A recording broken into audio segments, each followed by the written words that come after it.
I am so glad you convinced me that the family car should be the Defender 110. It is so beautiful inside, it's so comfortable, and it just feels indestructible. Yes, it really is. I've been waiting a long time for the new model to come out. The Defender 110, I'm telling you, it's my favorite car of all times. It's my third one.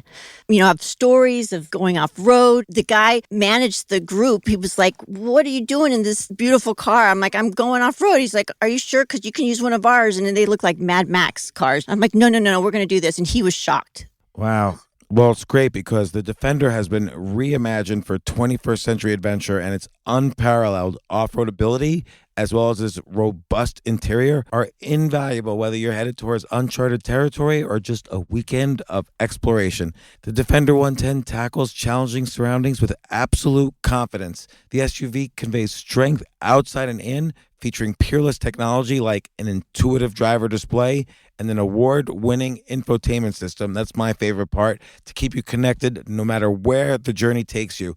Adventure is unique to everyone, and so is the Defender. Choose from the two-door Defender 90, the four-door Defender 110, or the larger Defender 130 with the ability to seat up to 8 passengers. You'll find uncompromising performance in all three.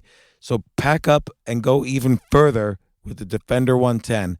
Learn more at LandRoverUSA.com/Defender.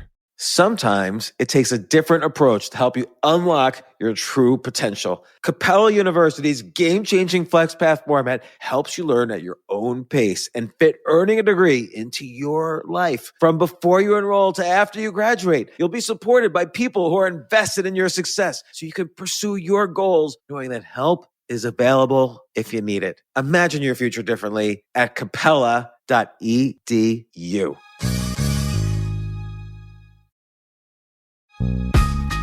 This isn't your average business podcast, and he's not your average host. This is the James Altucher Show.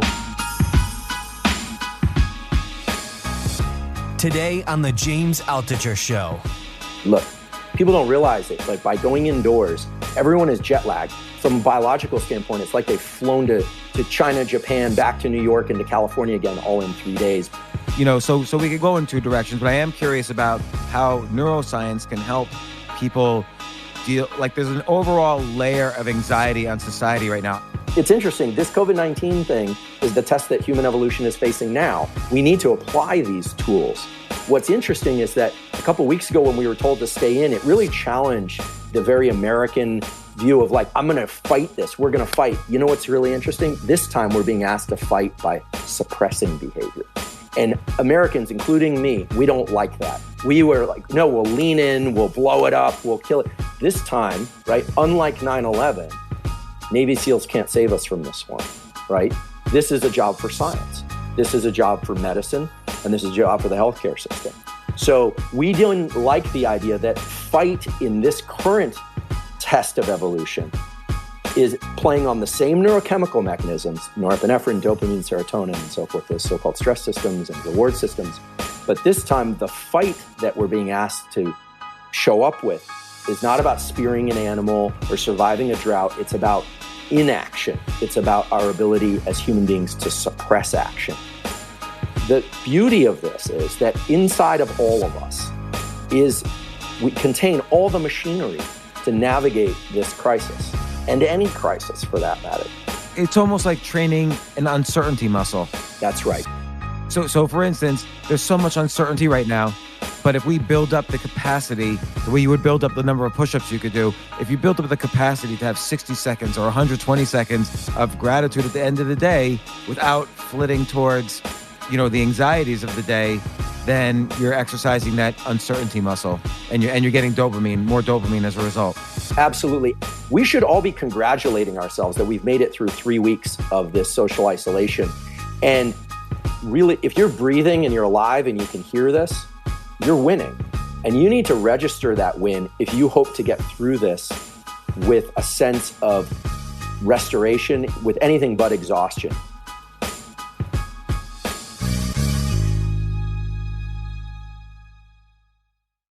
Okay, hold that thought. Sure. We can get into it however deep you like, you know? Yeah, let me just, before, and I know Jay's recording already, but before we get deep into this. Just how's it going? How are you holding up? Doing fine, thank you. I've been able to socially isolate easily. I live near Berkeley, California, and my lab is obviously down in Palo Alto at Stanford. My lab is still somewhat active, and especially given what we work on, stress, emotional contagion, and things of that sort. Stanford has been supportive of us continuing our work, although with safety protocols in place. So I'm fine. My close of kin are fine. My dog is fine. I'm genuinely concerned about obviously the overall situation, but I feel I'm doing well. So what about Good. you? That's great. Yeah, no, it's funny because, well, you know what? Actually, I'm going to even save this part for our conversation because it's related in a lot of ways. The answer to that question. And you're a professor at Stanford. How long have you been at Stanford? Well, goodness. So I was born at Stanford. I was raised near campus. I left to do my training, so I've been at other places. You were down the street in San Diego. Yeah, I was in San Diego. I was a graduate student at Berkeley, and I was a postdoc at Stanford. So my lab has been back at Stanford for the last 5 years, but I sort of feel like I never left. You really get out and see the world a lot.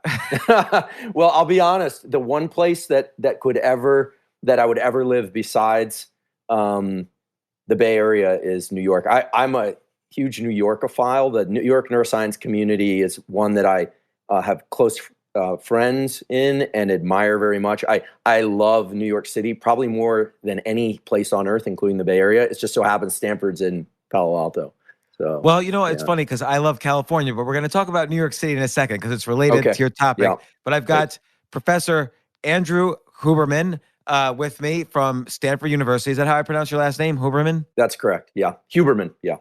And you're a professor of neuroscience, neurobiology. You've done a lot of amazing work in actually helping blind people restore vision, and we could talk about that a little bit. You've also been doing some good studies on the effects of, well, first off, in general, on coronavirus. You've been doing some studies on, but you've also been working on the effects of stress and coronavirus, but also how to think about coronavirus from a scientific perspective. You've had a lot of great. You're one of the very few scientists releasing interesting research on Instagram, and if I could say that. Thank you. I'm happy to have you on the podcast to talk coronavirus, anxiety, neuroplasticity, and how the brain is changing from the society's reaction to this virus. And first of all, I do want to ask you. We spoke briefly just a second ago about New York City, and you're a New Yorker. I live in New York City, and I'm just asking your opinion. Like, I'm getting sick of it. Like, I'm born here. I grew up around here. I've lived here for many decades. I was at the World Trade Center on 9/11. I lived on Wall Street during the financial crisis. Now New York City is, quote unquote, the epicenter of coronavirus deaths in the world. I'm sick of being at ground zero. And I feel like, and I stayed in New York for the crisis, like 90% of my building left, but I stayed here, and I feel like this city, maybe I was wrong to stay here. It's like too connected to the anxiety of all these different crises. Plus, it's almost like being in the city for another crisis, another ground zero moment is like a PTSD thing. And I'm just curious what your thoughts on that. It seems much more relaxing in the Bay Area or in LA. Oh my. Well, first of all, I'm a huge fan of New York City and its people. I'm not just saying that because I'm on your podcast. Ever since I went there when I was a small child, I've sort of been obsessed with it. I think there's so many, as New Yorkers know, it's a challenging place to live for many reasons, but there are just so many treasures, hidden around the city. And when you learn what those are and how to adopt the mindset to find them, you live an incredibly enriched life. But I hear what you're saying.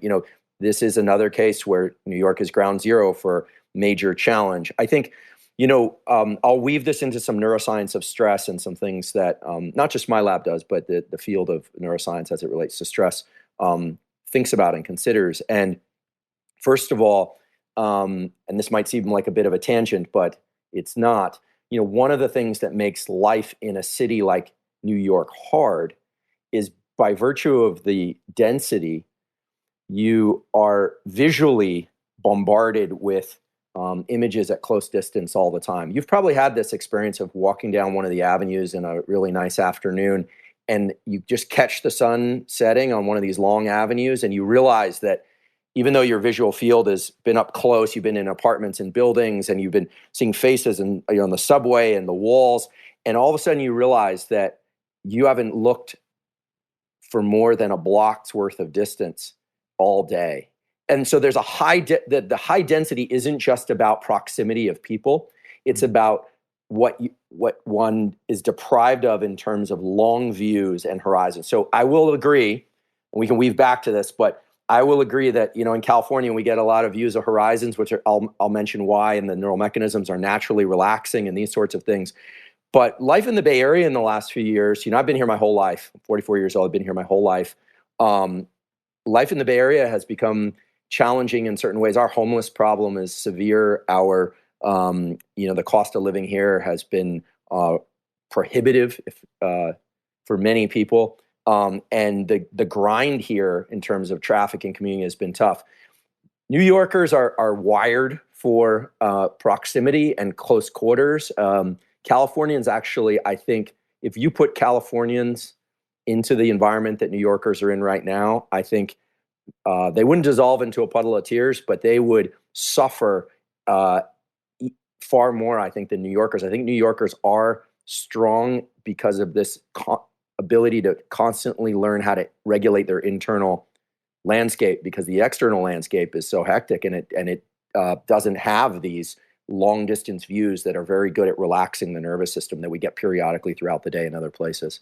Well, a couple of comments. One is, that's very interesting about how, yes, we focus, and I shouldn't speak for all New Yorkers. I'll just say myself. When you said that, it rang very true for me, even though I've never thought of it in that context. I focus on very short distances all the time. And so what does that mean? So you make a great point that looking at a sunrise or a sunset or looking at a long distance is almost too magnificent in New York. It's very rare, right? And so, and even like, this is very different, I bet, than your lifestyle. When we plan to go, like when my wife and I plan to go to a restaurant, we don't think longer than a block or two. Like, I think in other places, they think, well, let's get in the car and we're going to drive across town and there's a great new steak place. We don't think that way. If something's 2 blocks away, that's already too far. And I've noticed that I lived in and around New York City all my life, but then I started working here in 1994. And I noticed that instantly, that for the first time in my life, walking more than a block to eat seemed like a huge distance. Right. So and it used to be, I'll just say that, it used to be in the Bay Area that commuting across the bridge, for instance, where I live in, Berkeley, California to San Francisco took 30 minutes. Now that's a 2-hour trek. Coronavirus has changed that, but we're not supposed to be leaving in any case. So that's changed. So, right. The length scale over which interactions are planned and measured and carried out in New York is probably more like meters to blocks, whereas out here it's miles to or many dozens or even hundreds of miles. People will drive up to Napa and things like that. But just to say, like, I live and work in my apartment. Like, we're doing this podcast. I'm sitting in my apartment, but even before this, I would sit in my apartment and do podcasts. It's just people would come to my apartment and we would do the podcast in a little studio I set up. I own part of a comedy club that's across the street, so that's my other workplace. I go to breakfast 1 block in one direction, dinner 1 block in the other direction, or delivery. And that's my entire week, every week, unless I'm specifically traveling. So I travel maybe a bit more than most. But and then there was something else you said, though. Oh, I'm just curious, like, like you mentioned, New Yorkers are stronger, and I don't mean to make this podcast about New York. We'll switch off of this in a second, but it's related. I agree that I feel like I've been through a lot with all these crises, and so have many other New Yorkers, and New York City is sort of prides itself now on surviving these. But at the same time, I am really sick of it. I don't think I'm going to do another crisis here. I think I'm done. All right. I'm always we would welcome you in California It'd be wonderful to have you as part of the local landscape. I guess that'll be my response. But like but I feel like my brain has developed. Like I'm not as anxious or stressed now as I was during the other two major situations. I think I did learn from my mistakes those times. But I'm just curious in general. Like I didn't have any tools or help to do it. It was just kind of hard earned experience. Right. And so we could go in we'll go in two directions. But I am curious about how neuroscience can help people deal. Like there's an overall layer of anxiety on society right now. I do these IG lives and I ask people, compared with where you were before the coronavirus, what's your anxiety level on a scale of 0 to 10? And they're usually a good 3 or 4 points or more below where they were before on a scale of 0 to 10. And what can you do to strengthen that? And then I want to talk about in general how to stop this virus and what's coming next, and what other results in your research, including curing blindness. Great. Oh, just So, small podcast. yeah, small podcast. So, using the examples that we started with, regardless of where your listeners live, I just want to touch on this mention of the horizon and long distance viewing, because it's very relevant to tools to mitigate stress in any environment and in any circumstances. So, one of the things that my lab has worked on for many years is how vision, the visual system, impacts our internal state.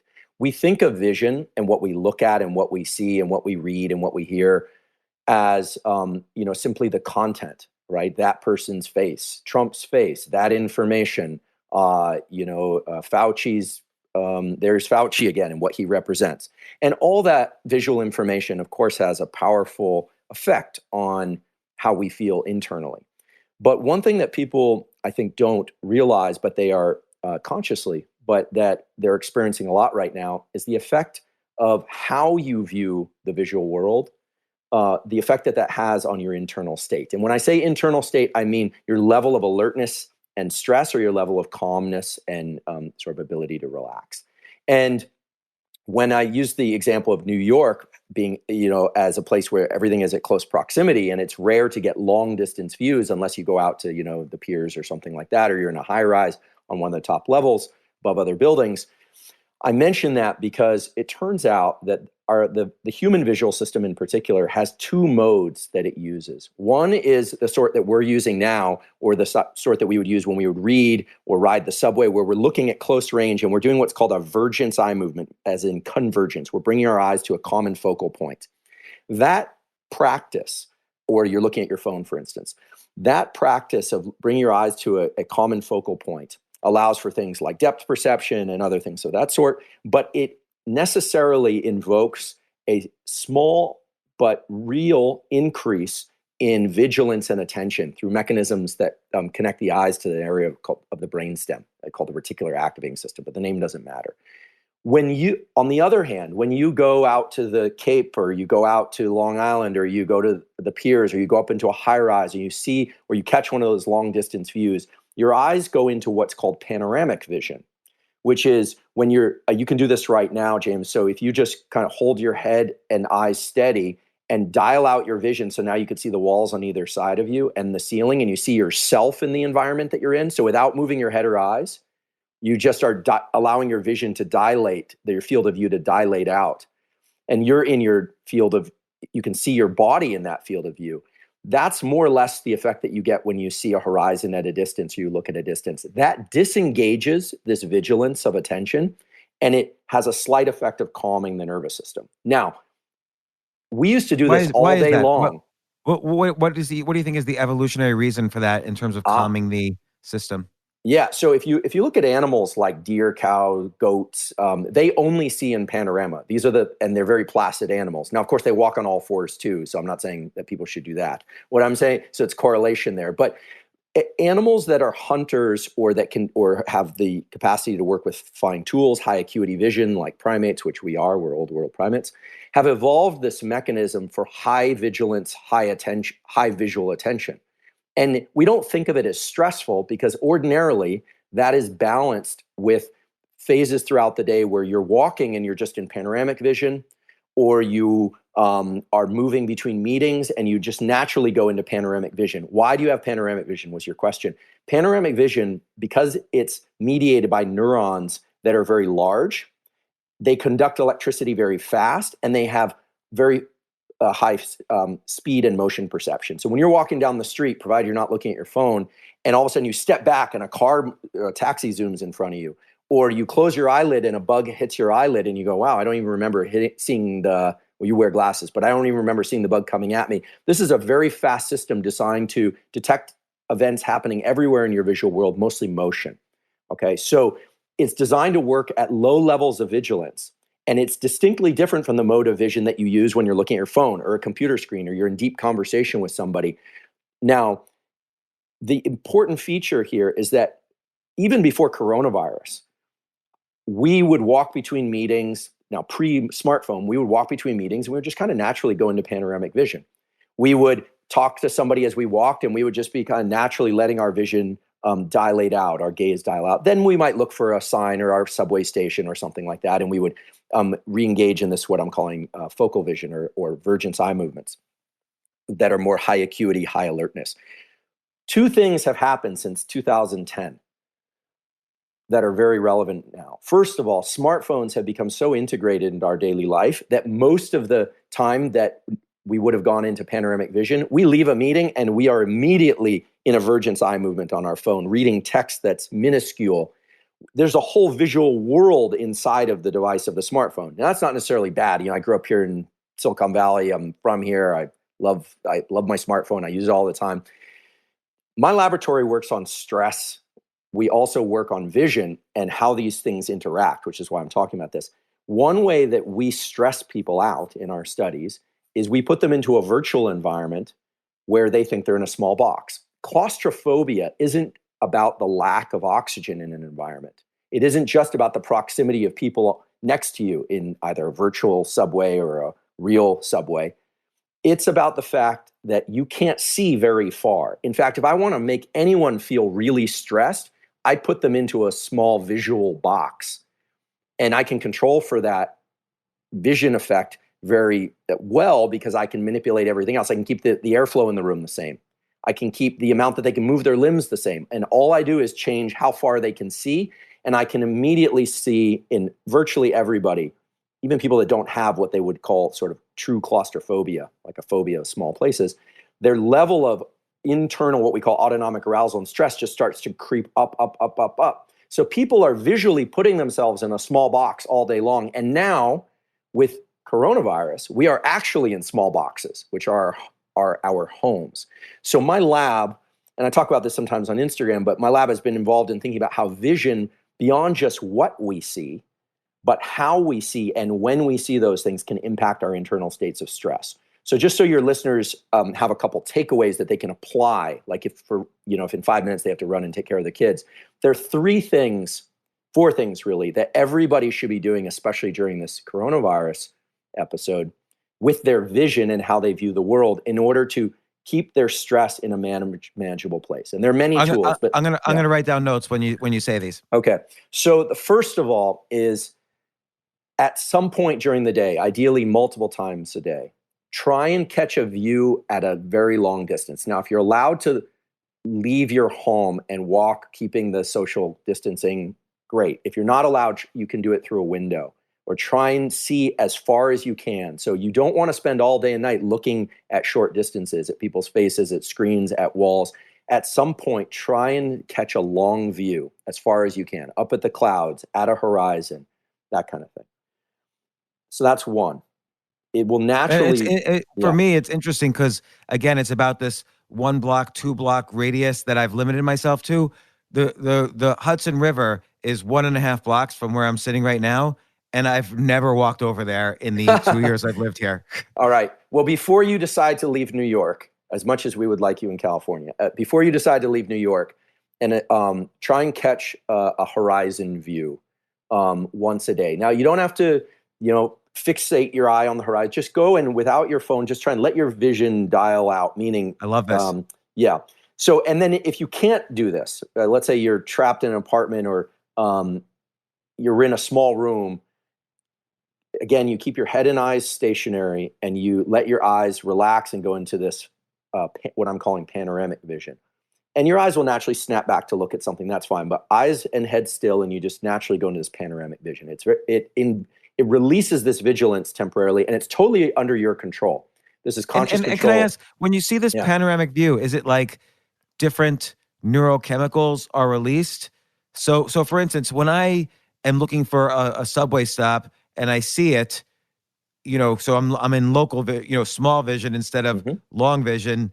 But maybe serotonin or dopamine's released because I see a goal and I'm meeting that goal, and so I feel satisfied. Like what's happening neurochemically between looking at a horizon and looking at small distances to achieve these kind of small local goals? You ask the key question. So I'll return to the other three items that I think people can do to control their stress in a moment. But so when you are looking at a specific location in space, especially if it's goal oriented, like you're trying to get to there or you're thinking about that, and this could be working down a word, typing a document or emails and getting to the end of email. It doesn't have to be a goal out in the street or in visual space of where you're ambulating, where you're moving. That focus of attention involves the release of several neurochemicals, but the two main ones that are involved in attention and vigilance are acetylcholine and norepinephrine, also called noradrenaline. Don't ask me why it's called two things, but it is the same thing. Same chemical is called two different things. When you go into panoramic vision, you release, you sort of halt the secretion of norepinephrine in the brainstem transiently. And that norepinephrine is involved in generating vigilance. It actually is involved in the stress response. It creates a sense of agitation. Remember, stress is about getting the body and mind in a biased state, and the bias is toward movement. The reason stress feels agitating is because it was designed to move you, physically move you. And I'm sorry I always interrupt and ask these questions, but No, please. Do you think that, and I want to continue, then we've got 2 steps now to go. I want to get back to the neurochemicals and then the next 2 items on your list of 3. But do you think kind of the fact that society has evolved so much faster than the species and the brain that now, as you mentioned, we're focused almost hyper local now with smartphones and whatever. Do you think that it creates this artificial low level of simmering stress that it overloads the system? Because I imagine 70,000 years ago, stress came in bursts. If you were had to jump to catch food or escape or whatever. And now we just have this low level simmering stress because we're always in these short distances and we're always hyper vigilant. Yes. The answer is yes. And I'm in early discussions with some of the companies that design technologies for computer and phone interfaces. The way that we interact with our smartphones in particular, but screens in general, is creating some serious problems. First of all, it's bringing our visual field into a small box, which now your listeners know is a low but relevant form of vigilance and stress all day long. Sort of like spending nickels on the nickel slots. You're not going to go broke in 5 minutes, but given that you wake up with a certain amount of attention that your brain can allocate to things, we're spending that out more quickly, and we are sort of in stress deficit by the end of the day. And what happens? What happens with that? Well, ultimately, okay, so several things happen. Ultimately, that stress deficit, and I don't talk about, I use phrases like stress deficit or the calming, or, we can get into the neural mechanisms, but what you're really talking about is excessive norepinephrine, also adrenaline release into the nervous system. And so the nervous system fatigues, right? Just like your eyes will get tired after focusing for a long time. About 40 to 50% of your total metabolic needs, your caloric needs, come from the use of your forebrain. The rest of your brain that keeps your heart beating and your breathing going, it runs at a basal level. We call these sort of housekeeping functions very efficiently, meaning it doesn't require much energy. Thinking is hard. Visual focus and the ability to dilate or constrict your vision to a specific location in space and to analyze what's happening in that particular location in visual or auditory space, listening to something specific in a particular location, are extremely demanding for the nervous system. And the way that technologies have been introduced into our lives, we are able to do it. I mean, it's a testament to how well the human brain can adapt. In the last 10 years, really, we've adopted these technologies and they're seamless with our daily life. But the nervous system's capacity to deal with heightened levels of noradrenaline all day long, enhanced focal vision all day long, and lack of things like panoramic vision all day long, as well as something else which will relate to my point 3. Those are, the neurochemical systems haven't evolved new receptors, or we're not able to simply clear out that noradrenaline more quickly than we were in the 1950s or the 1970s, let alone in the 1930s or earlier, hundreds of years ago. So there's a lag between the time in which a technology shows up, obviously, and the extent to which the nervous system can regulate its use of that technology. Meanwhile, the unregulated use of that technology is pushing our autonomic nervous system, the aspect of our nervous system that controls things like stress and relaxation, to its max and even beyond its max. Let me give I'll sort of weave into points 2 and 3 as they relate to your question, because the neurochemicals are essential. I want to come back to the goal setting, and maybe we can put that under plasticity when we get to that, because when you set a goal, especially a visual goal, and you move toward it and you complete it, there is the release of other neurochemicals, such as dopamine, that offset or suppress the negative effects of adrenaline and allow you to continue. This is fundamental to how we evolved all tools and practices, not just our ability to move through space and find subways and things like that. But so it's you raised it just several times now, James. You've raised the key questions. I just want to make sure that I nest them in the conversation in a way that we can go into full depth with them. So no, that's great. So your point about dopamine though is interesting. So it's basically if I'm 70,000 years ago, I'm a caveman or whatever you call it, and I see food that I can bring back to the tribe, I'm gonna have dopamine released because it's going to increase my status with the tribe, and that's how we sort of survived as tribal animals. And so I kind of the basis of my questions was that if we've been kind of in this low grade simmering stress 24/7 and not because of just constant dopamine hits from the computer and social media and our phones, what's the ultimate negative effect of that? Okay. And you were starting to lead into point number 2, which is basically how we get over that. Right. So I'll answer your question now. The tools that I was describing earlier, points 1, 2, and 3, are really vision tools that people can use throughout the day. The first one being to make sure you get a horizon view or panoramic vision from periodically throughout the day. Just use that as a quick tool. It takes 10 seconds maximum, but use it repeatedly throughout the day, especially in this time of quarantine. To answer your question, so dopamine is a very interesting molecule. It's a very misunderstood molecule. So first of all, it's a neuromodulator, and that word modulator, as opposed to a neurotransmitter, is very important because what it does is it changes the activity of neurons in the brain. It acts as sort of an amplifier of certain brain circuits that contribute to certain behaviors and not others. Okay, so that's the first important point about dopamine. Dopamine, of course, is famous for its role in reward. It's what drugs of abuse like cocaine and amphetamine cause us to secrete tons of artificially.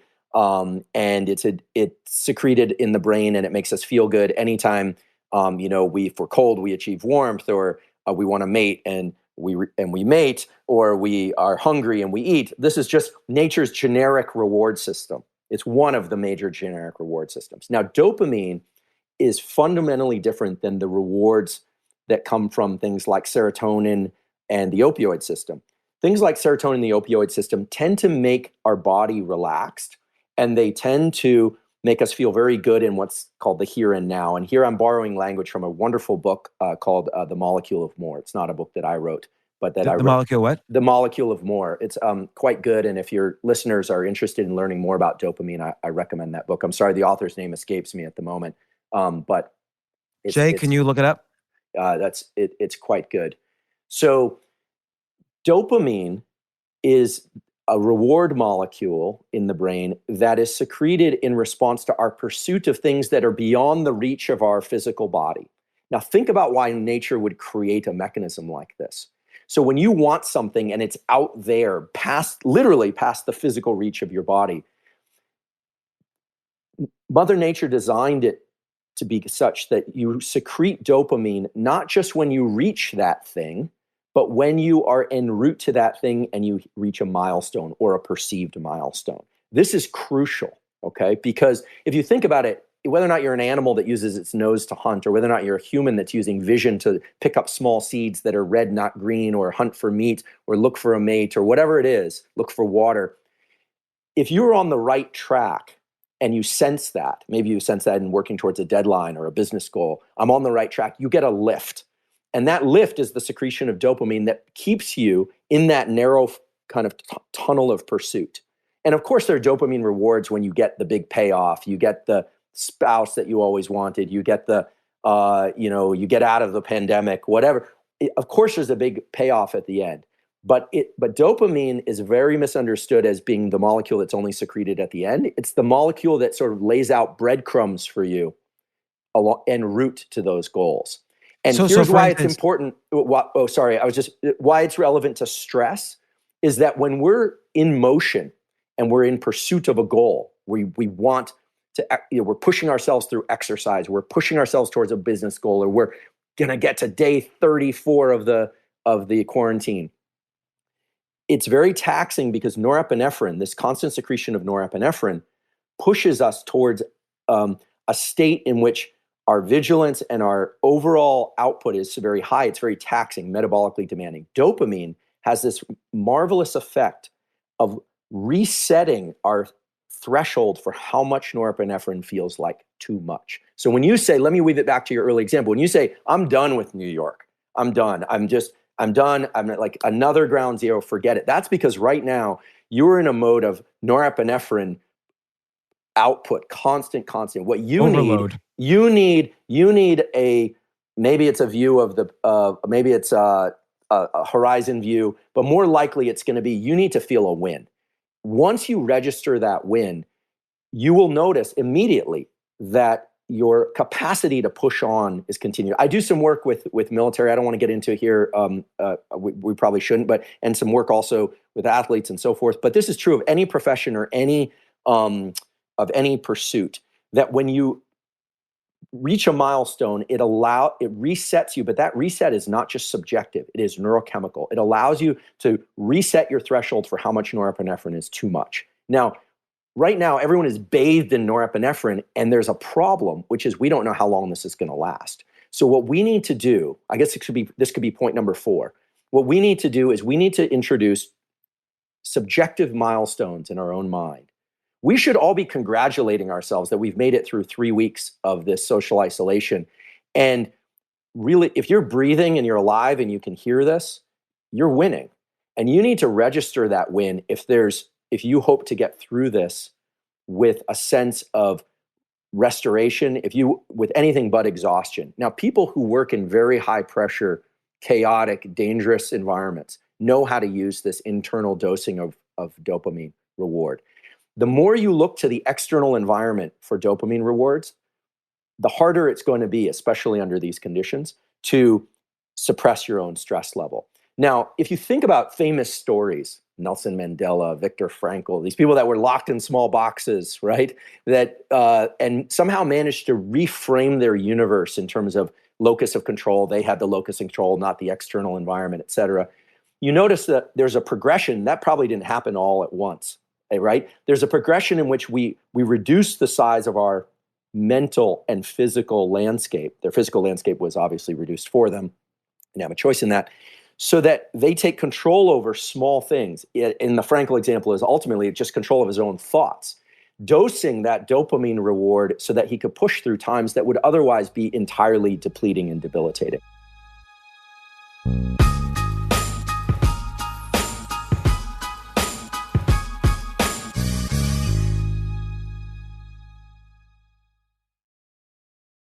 Oh my gosh, I love these clothes. Mizzen and Main. That's Mizzen and Main. It really is the most comfortable work clothes.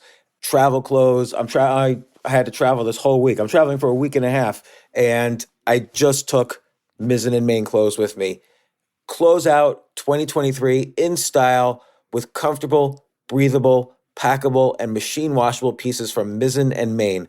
As you wrap up your year-end goals, enjoy a Mizzen and Main dress shirt that you can wear confidently. I like that they've very just nice, solid colors. I don't really like to get all fancy in patterns and everything, although they do have some pattern shirts, but very comfortable clothes, stretchable pants. It's just super comfortable, but they look professional and you can wear them casually or professionally.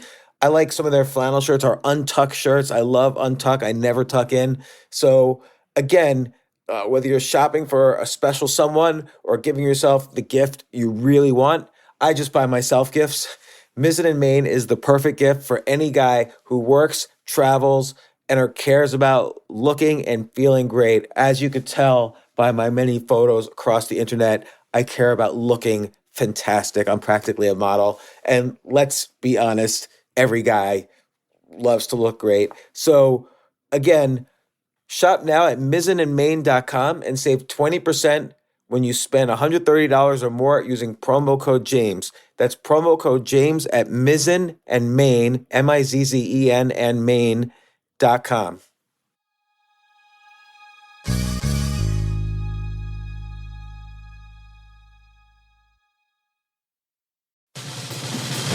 These days, we're all investors, trying to be smart with our money despite our worst impulses. But at iShares, we believe that deep down inside of every investor is a better investor.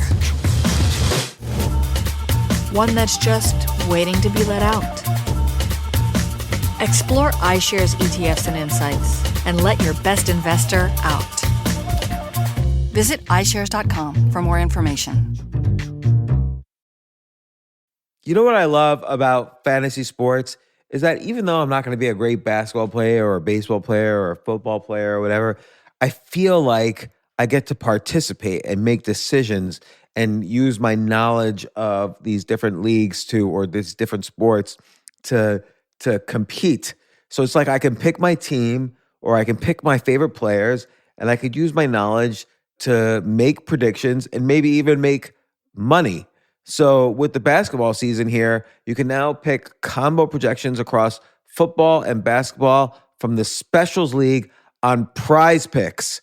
This is a league created specifically for combo projections that include two or more players from different sports or leagues. Want to play alongside some of Prize Picks' favorite players like rapper Meek Mill and comedian Andrew Schultz, who's also been a guest on this podcast, and I've been a guest on his? You can now find community plays under the promos tab of the app to view entries for some of the biggest names in the Prize Picks community each week. Look, Prize Picks even offers a reboot policy so that your entries stay in play even if one of your players gets injured. For football and basketball games, if you have a player who exits the game in the first half and does not return in the second, that player is rebooted. Prize Picks is the only daily fantasy sports platform with an injury insurance policy. What? So, I love playing it. I love anywhere where I can use analytical ability with my interests to demonstrate some skill and maybe make some money. And I like the game-like aspect. I do wish they had chess as a category on prizepicks.com, but I'll settle for what they've got. Maybe I should make my own fantasy chess league. But in any case, I love Prize Picks. Go to prizepicks.com/James. Use code James for a first deposit match up to $100. That's the easiest $100 you're ever going to make. So that's prizepicks.com/James and use code James. Daily fantasy sports made easy.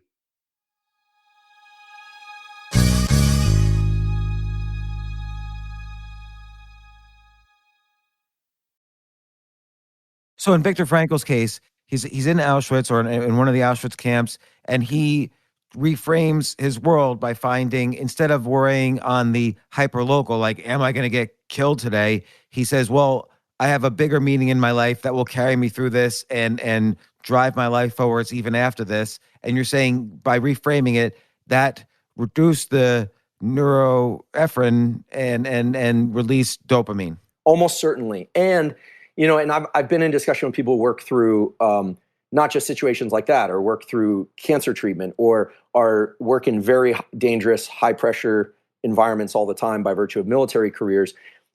They learn to subjectively control internally control this dopamine reward mechanism. It is by far the most powerful mechanism that human evolution installed in our nervous system to move from place A to place B without an understanding of what the outcome is going to be.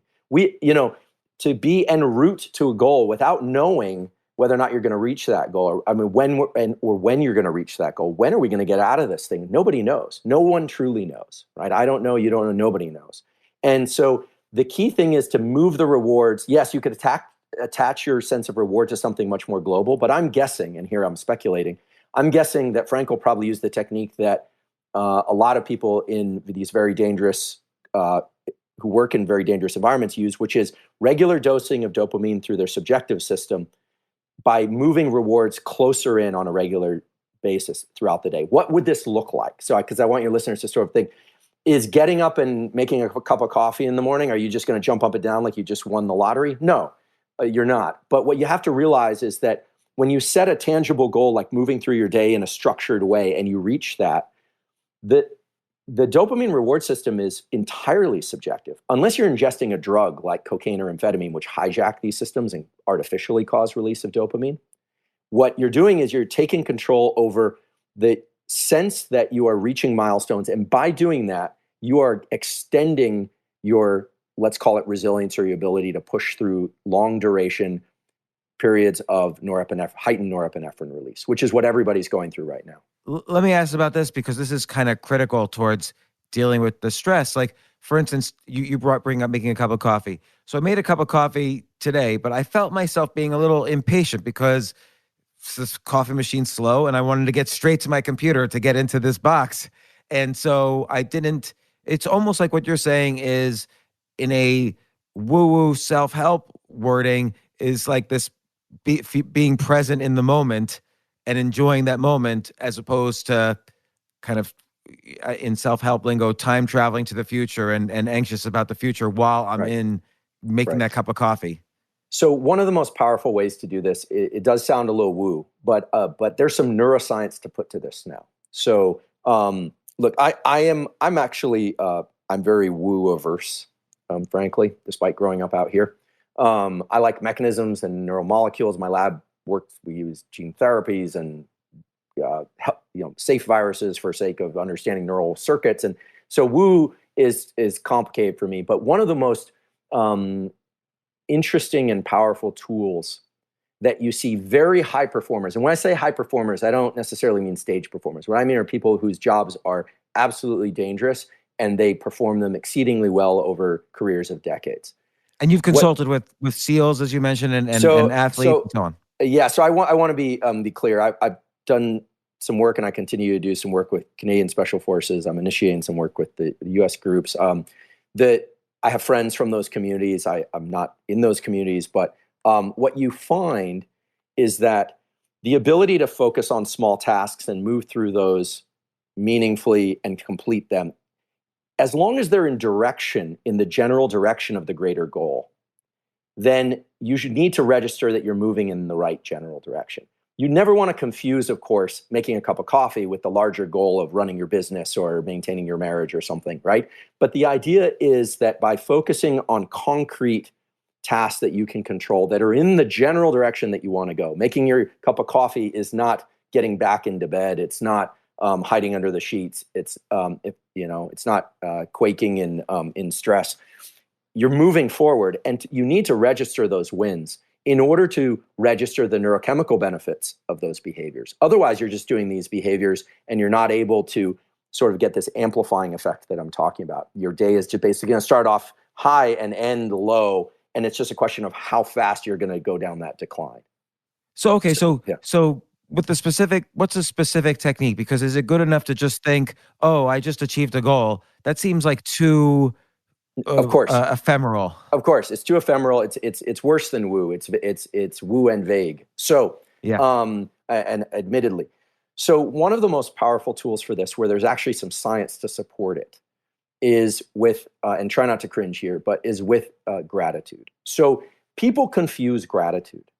People think that gratitude is navel gazing and saying, you know what, I'm just happy with everything I've got. I'm happy that I even have, that I live here. I'm happy with every little thing that I've got. They assume that it makes you complacent and less willing to pursue goals. But it's entirely wrong. That's an entirely wrong premise. It turns out that, and there's good science on this, that the practice of gratitude has two effects. One is the secretion of molecules like the serotonin system, which make you indeed very happy about the here and now. You're content that you have a cup of hot coffee to drink, right?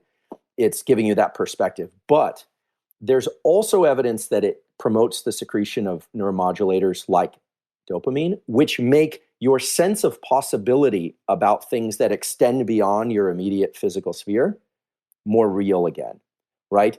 So if you look at people who are able to sustain effort in very complex, very even chaotic environments, or people that are navigating cancer treatment, they set milestones for themselves. And when they reach those milestones, they deliberately, and it's subjective, but they deliberately internalize those milestones. And that, without question, leads to the secretion of these feel-good molecules, serotonin and dopamine, that then give them a sense of possibility about moving to the next milestone. So Andrew, let me ask and at each point, I'm just trying to figure out different ways to understand and explain. Let's say a very simple example, someone's trying to get a promotion at work. So if they do a task and are successful at it, which they strongly think will lead to that promotion, that's like a strong dopamine trigger. And then if they actually get the promotion, would you say that's a strong serotonin trigger as opposed to dopamine? No, a great question. Both are dopamine related because they're both related to things that arrive from outside of you. I mean, ultimately, everything is impinging on our nervous system, comes from outside us, and everything's internal. All the neurochemicals are internal. But just to be clear, so there's something called the reward prediction error. I was trying to avoid jargon, but the reward prediction error is the reason why gambling is why casinos are rich. Okay, reward prediction error is the reason why somebody who is a drug user gets more excited about going to use than they get dopamine as they realize they're going to, what they would call, score. Or when you've got a really exciting date set up for Friday and you're in anticipation of the person on your phone that you're going to meet, that's dopamine release. And then when you meet them and they're spectacular, then that's even more dopamine release. You could see why Mother Nature wired us this way, okay? So that it's the dopamine reward prediction error. The degree to which something is satisfying when we reach it depends on how much dopamine we received en route to that goal. So they've done beautiful experiments, for instance, where if the anticipation of something it leads to more dopamine secretion than the actual thing. So, oh my goodness, I'm going to meet this amazing person and they seem phenomenal. They're so well suited to me. And then you walk in and you meet them and oh no, or they're just so. Well, then you're going to rate them overall, and that experience is much lower than had your dopamine en route to that goal been lower. So that if I tell you a restaurant is amazing, okay, come out here. I don't want to name restaurants because then I'll never be allowed in, but come out here. There's a restaurant in Napa and it's amazing. It's incredible. We come out here and you're very excited about it, James. The likelihood that you're going to rate that meal as extremely good is lower than if I just say, look, this place is phenomenal. Let's go. And I just leave it at that. Because the reward prediction error says now that meal has to exceed create a dopamine response that exceeds the one that you had while you were on the plane out here and we were discussing it. So anticipation is a dangerous thing. But what I'm talking about is leveraging anticipation for the specific purpose of the dopamine reward giving you buoyancy, giving you resilience, giving you the ability to move through long duration events of unknown duration. We know this COVID-19 thing is not going to be done tomorrow. So it's long duration. We just don't know how long it's going to be.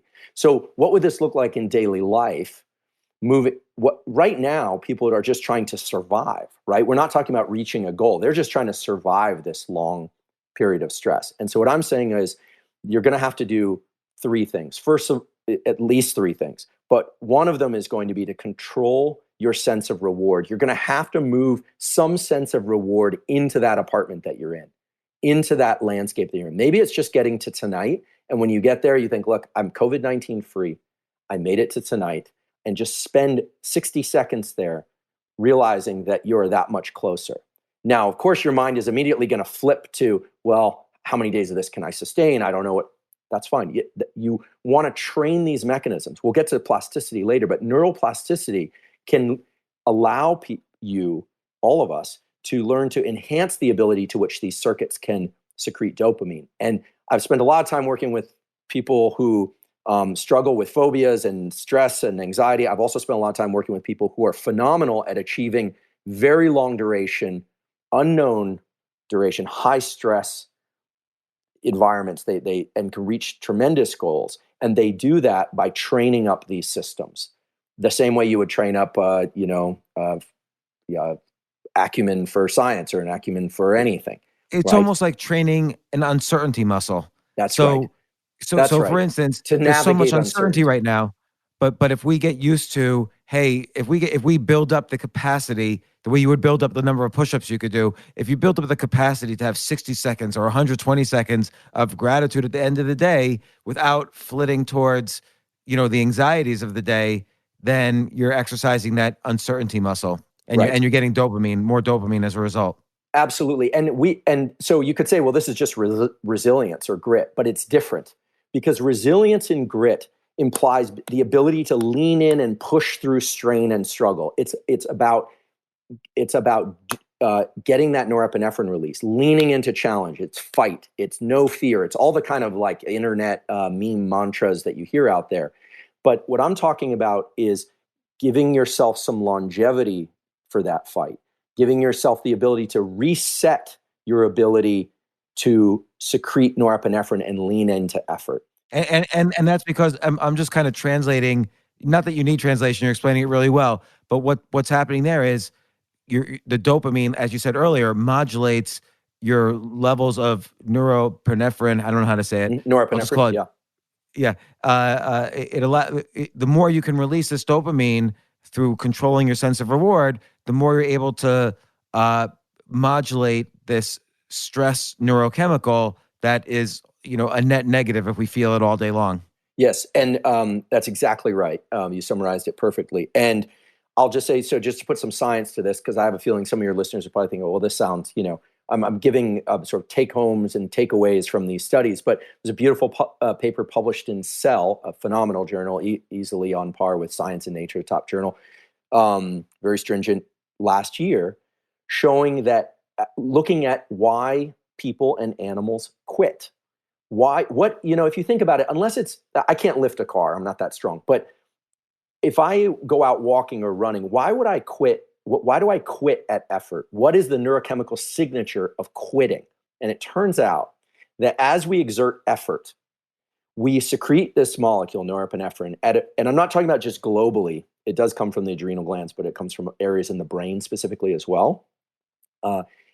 It's secreted in an area of the brainstem gradually as we exert effort. And at some point, that norepinephrine level exceeds a certain threshold, and it causes quitting by shutting down the motor circuits that generate effort.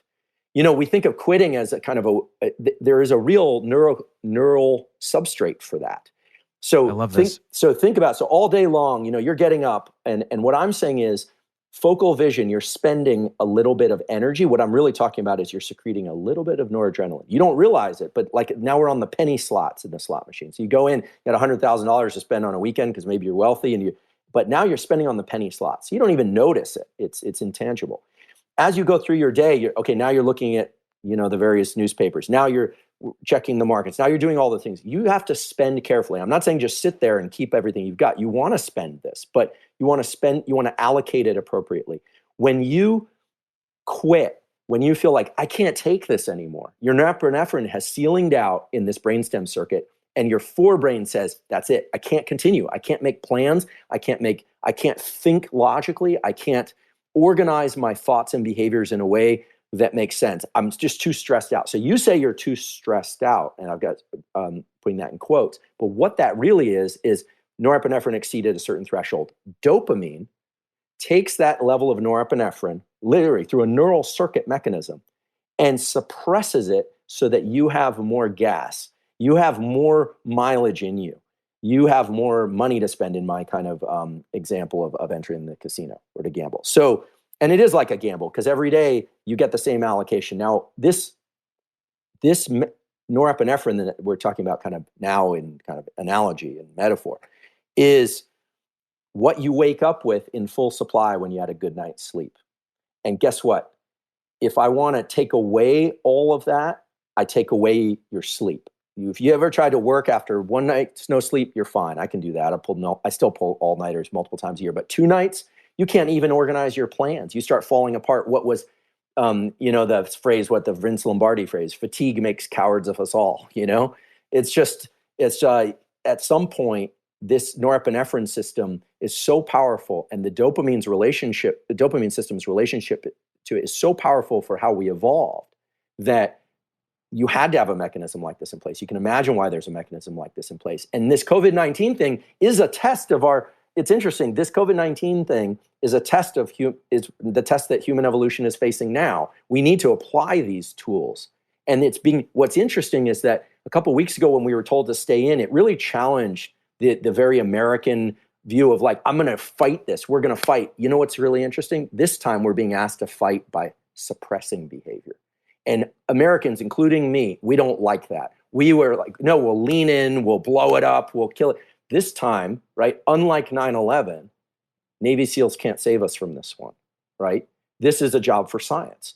This is a job for medicine, and this is a job for the healthcare system.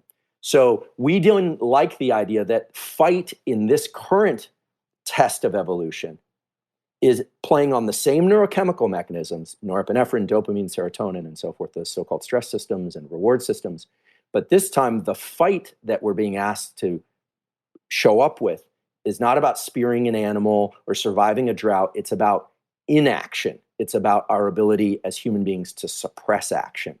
And this is so that's fascinating tough. because in this situation, obviously we're powerless, which means it's harder to establish goals for ourselves when we feel powerless in this global situation. Hence, less dopamine, more neuroepinephrine. And what I love about what you're saying is this is kind of like the neurobiology of woo-woo self-help, but in a way that once you can understand this, then you're able to apply it. And I feel bad. I want to get you back to your first 3 things. No, The that's all right. first one was We'll get there. I'll make sure that your listeners can get it. So along these lines, because I can tell, James, that you first of all, you have an amazing ability to ask, I said it before, but ask the questions that are very trenchant, like right to the core issues. I would love for people listening to this to think about their nervous system, which of course governs everything, the immune system, everything, their thought processes, their moods, everything.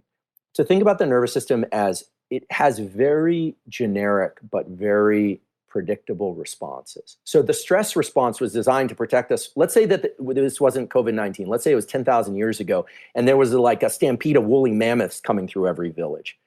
That village would have to figure out what to do, right? How are we going to deal with this? We don't have enough spears. What are we going to do? How are we going to organize? What are we going to do? We don't have enough spears as opposed to masks, right? Human evolution has dealt with things like this over and over and over. So what Mother Nature has beautifully designed are neurochemical and neural circuit mechanisms that are very generic. So stress tends to make us active and activated. Literally, the secretion of noradrenaline in the body, also called adrenaline, and in the brain promotes agitation because it was designed to get us to move. And that's why the suppression of behavior that we're being asked to do, to engage in now is so hard, because stress, it makes us want to move. And here we're being told you can't move. So I'll talk about tools that you can use to sort of quiet the nervous system in that regard. If we succeeded, if we were going in the right direction, now we're talking about flattening the curve or a vaccine effort, right? But stampedes of woolly mammoths, or maybe it was something worse. Maybe it was that, it's very dark to think about, but maybe it was all the babies were stillborn at some point in human evolution. What are we going to do? They had to parse that and figure out, is it in the food we're eating? Is it in the water? Is there some contaminant? The human mind has evolved mechanisms to register stress, mobilize us, immobilize us, register reward. Right now, it's like we're groping around trying to figure out what to do, what's putting us on the correct track. And people are arguing about, well, is isolation the thing? No, the economy, we're trying to balance all these reward systems and stressors. The beauty of this is that inside of all of us we contain all the machinery to navigate this crisis. and any crisis for that matter. The technologies are going to come from certain industries, in this case, science, healthcare, and so forth. But it's essential to understand that your nervous system, housed within the contents of your skull and body, you have the ability to self-dose reward that will give you grit and longevity. Through this process, I don't really like the terms grit, mental toughness, because it implies all effort, all leaning in. As I said before, the people who are going to thrive or going to survive and thrive this from the stress perspective, who are going to come out of this without PTSD, the people who are going to move through this adaptively, as we say, are going to be the people that can control their internal landscape while staying in close contact with and understanding the external landscape. And so I'm saying do the following things. First of all, learn to control the stress response in real time. I want to emphasize how important this is. All of us were born little babies, and the first rule that we learned was how to look outside ourselves to relieve our own anxiety. A baby doesn't know it's hungry or it needs breast milk or it needs warmth. It just feels anxious, it cries, and then something, hopefully, breast milk or a diaper change or whatever, was delivered to us. So the first learning rule the brain learns is, when feeling anxious, look outside yourself to solve that anxiety.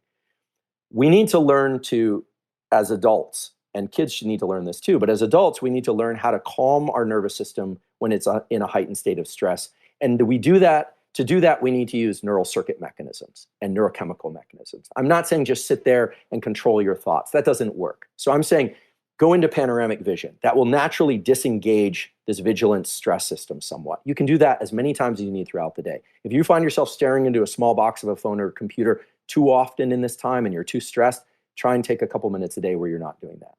Second, there's a fundamentally important neural mechanism. I talked about this on my Instagram the other day. I hosted a guy named Samer Hattar from the National Institutes of Mental Health. He runs the chronobiology unit, which is the study of how light impacts mood and stress hormones and very concrete reductionist stuff. And I said, Samer, I know him well, he's a friend and a colleague. I said, what are the most important things right now that we should be doing with respect to light and sleep and all this? And he said, look, people don't realize it, but by going indoors, everyone is jet lagged. It's like from a biological standpoint, it's like they've flown to China, Japan, back to New York and to California again, all in 3 days, because we're not anchoring ourselves to the outside light dark cycle. Here's what he recommended, and which I support. You need to view sunlight to your eyes, and it can be through a window, yes, ideally in the morning, but also in the evening before the sun sets every day. Now you say, well, okay, this sounds really woo. Now you're talking about like staring at sunsets. No, it turns out that morning pulse of light, and it should come ideally from sunlight, even if it's through cloud cover, causes the timing of cortisol, which is a healthy stress hormone, provided it's not secreted too long or too much, causes the secretion of cortisol in the early part of the day, which leads to wakefulness and energy and focus. And it sets the timing at which you're going to then feel sleepy and go to sleep later that night. I have a collaboration with a guy named David Spiegel in the Department of Psychiatry at Stanford, where we're looking at respiration and vision and other things as they relate to stress. One signature feature of depression and anxiety is a late cortisol release, 9 p.m. cortisol release, signature physiological measure of being too stressed or depressed. You want your cortisol released early in the day. How do you trigger cortisol release? By viewing light. There's a special set of neurons in the eyes that when you see light early in the day, they signal what's called the master circadian clock in the hypothalamus, and triggers the release of cortisol early in the day and sets a timer so that by 9 or 10 p.m., you start to secrete the hormone melatonin, which promotes sleepiness and the transition to sleep. So now, let me ask you this though, like in the morning when I wake up, there's obviously more light in the room because I have a window, even if there's shades on it. There's more light in the room than in the middle of the night. Is that enough, or do I actually have to go outside and see the sunlight? Ideally, you would get sunlight. So even if it's through cloud cover, even if you're at a very northern latitude and you're in Scandinavia, the sun does come out twice a day. It comes up and sets, rises and sets each day. Ideally, you would get it direct sunlight to the eyes outside. If you can't do that, you can do it through a window. If not, you can just look out to the sunlight outside. You can do very bright lights during the day inside. A lot of people are are disrupting these rhythms because of the way they've moved indoors. They're not naturally getting outside. Sunlight, the photon energy of sunlight, even coming through clouds, is so bright that it can trigger activation of these special cells. For the aficionados out there, these are called melanopsin ganglion cells. They're an ancient mechanism. They have their own opsin, meaning they have a photopigment, they absorb light, they transmit that light information in the form of electricity to the brain, and it causes a wake-up signal to the body that makes you feel energetic during the day and sets the timing and the quality of your sleep at night. Is it not enough light to just wake up in a room that's not necessarily bathed in sunlight, but is just lighter than it was in the middle of the night just because, Probably sunlight going not. through the shades? Probably not. And this is the reason why people, a very valid, clinically proven treatment for seasonal affective disorder with people who live in very northern latitudes is this use of these artificial lights. Now, there's a second point to this. Point number 2. What I'm calling point number 2 actually has some sub-points. I guess I'm a scientist, so it's like a grant, an aim with the sub-aims. Ideally, you would also get a little bit of light in your eyes, natural light, in the evening. But by 10 p.m., from about 11 at the very latest until 4 a.m., your local time, you must avoid bright light from screens and from artificial sources. Here's why. Not just blue light and screen light, but bright light of all kinds. Now, I'll get into the fine details of this. There's a paper published in the journal, also in the journal Cell, by Sammer's group, the gentleman I mentioned from National Institutes of Mental Health, last year, showing that bright light exposure in the middle of the so-called circadian dark phase, in the middle of the night, when you get up and go to the bathroom, no big deal if you turn on the night light. But if you're staring at your screen in the middle of the night, or you're getting bright light exposure for more than a couple minutes, it triggers activation of a circuit that goes from the eye to this brain structure I'm guessing most of your listeners have never heard of, called the habenula, of all things, which is the neural circuit that suppresses dopamine release and causes depression-like symptoms. It is a pro-depressive circuit that's activated by this viewing of light in the middle of the dark phase of the night. Why does that exist? Or maybe it exists because it was never really developed before we had screens. No, this is a very good question. Mother Nature designed and installed in us reward mechanisms: dopamine, serotonin, oxytocin. You hold your child, you see someone you love, you get the serotonin release, the oxytocin release. This lent itself to pair bonding and social bonding of various kinds, and dopamine for the reasons we talked about before. This mechanism of disappointment is actually the one that's engaged when you anticipate a win and it doesn't come, or you actually want circuits to punish certain behaviors. It leads to what's called long-term depression of certain circuits in the brain so that you don't repeat those behaviors. So as beings that are not super sophisticated, we don't often think about, well, what causes me to not want to do something again? Well, it was the disappointment that I achieved in the course of that. It was the failure or the loss or this person disappointed me or that person disappointed me. I'm never going to do that again. Nature doesn't punish us by touching a hot stove, so to speak, by burning our skin. It teaches our brain, don't touch that stove again. It doesn't just create a memory of the negative event. It creates a neurochemical signature of what disappointment and mental pain was associated with that physical pain. Okay. Now, so getting up in the middle of the night from an evolutionary perspective and being active in the middle of the night should be punished, because before artificial lights, this actually was a very dangerous behavior. So we are neurochemically bound. We are hormonally bound to the daily light dark cycle.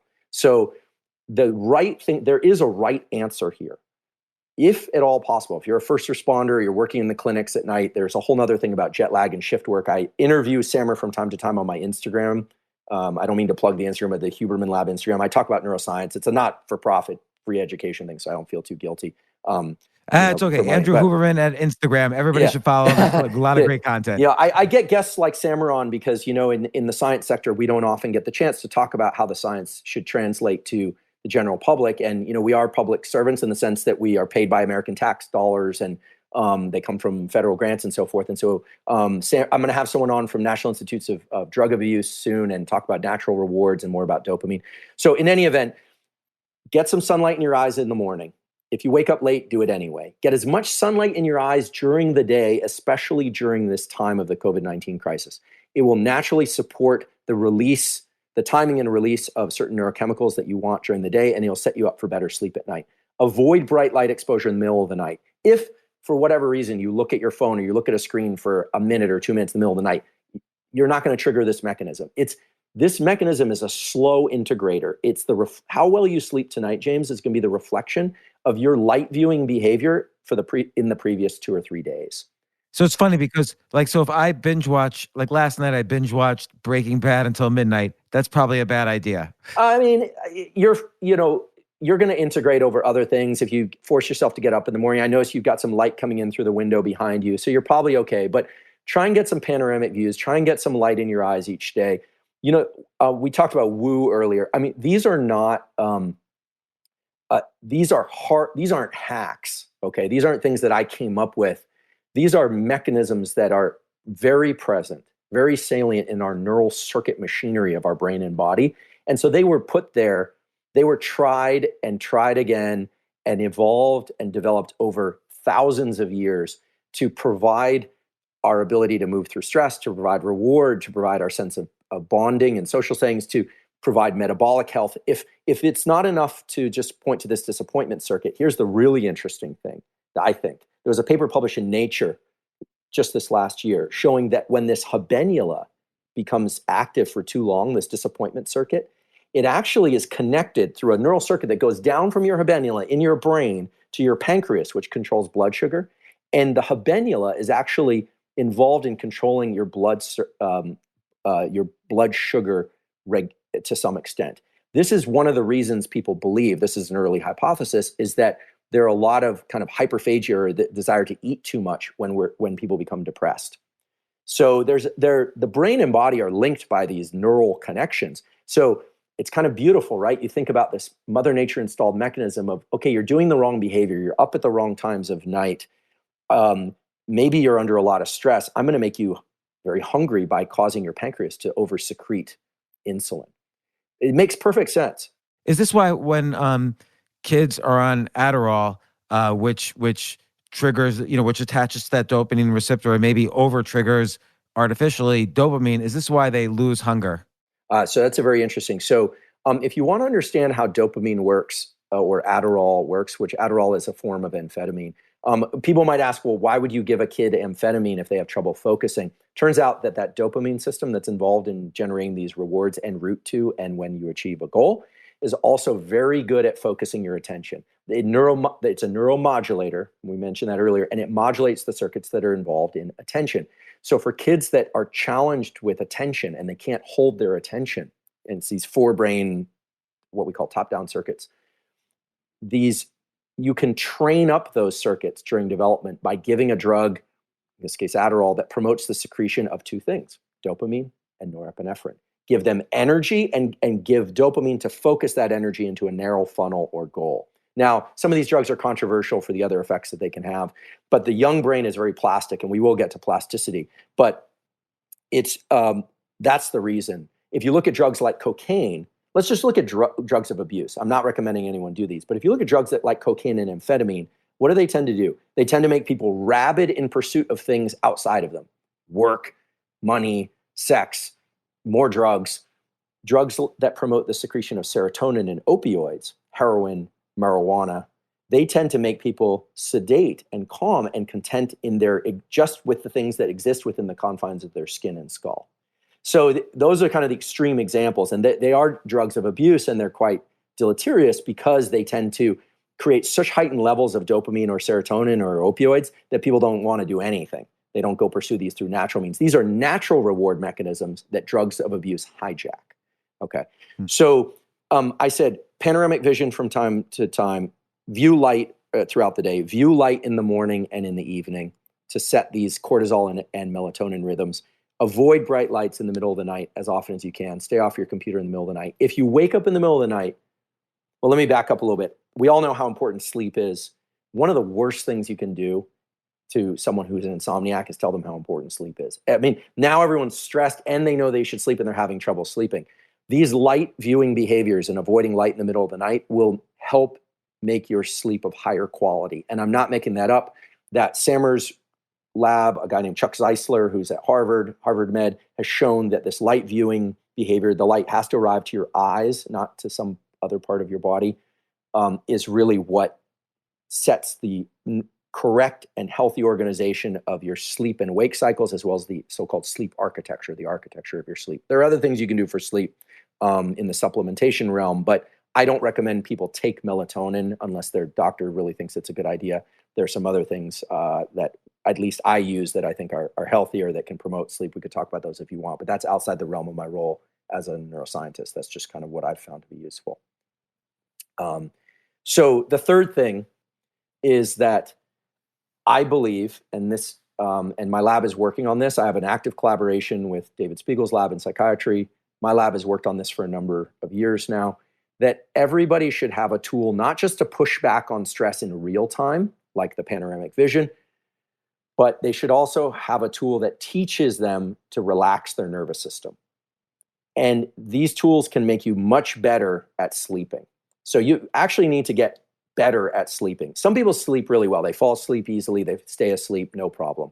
Many people are challenged with sleep in part because they're not getting enough light during the middle of the day to their eyes, and they're getting too much light in the middle of the night. But there are tools, and I can provide them as a link, or we can put them out there. But what I recommend is going on YouTube and looking up, there's a practice, and this sounds woo, but we've studied a derivative of this by removing all the woo and just looking at the practices that are incorporated into. There's a practice called yoga nidra, which involves no movement, no bends, no down dogs, no nothing. It's NIDRA. It involves lying down and you just listen to a script. These are completely cost-free. You lie down. There's a 10-minute one, there's a 30-minute one that I'm partial to, but you do these while you're awake, and you stay awake while you listen to the script, and it's just a progressive relaxation exercise. It's not meditation. It's just progressive relaxation.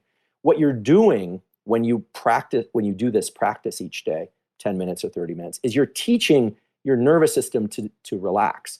And sleep is a process of turning off thinking and doing. The doing part is easy. You just lie down in a bed. You turned off doing. Now you need to turn off thinking, and that's very hard to do. Turning off thoughts using your thoughts is almost impossible. If I'm like, don't think about that, of course you think about it. So yoga nidra is a very interesting practice that our lab and David's lab and others have started to look at, because it involves using respiration or breathing. It mainly, when you strip away all the woo stuff, it's really about taking inhales through the nose that are about 2 seconds long, and then doing 7-second or longer slow exhales through the mouth. So I always wonder, why is the exhale longer than the inhale? Great question. So here's a tool I'll give you right now for real-time relaxation. We're studying these. All right, these aren't just tools we pulled out of our hat. And I'll tell you how it works.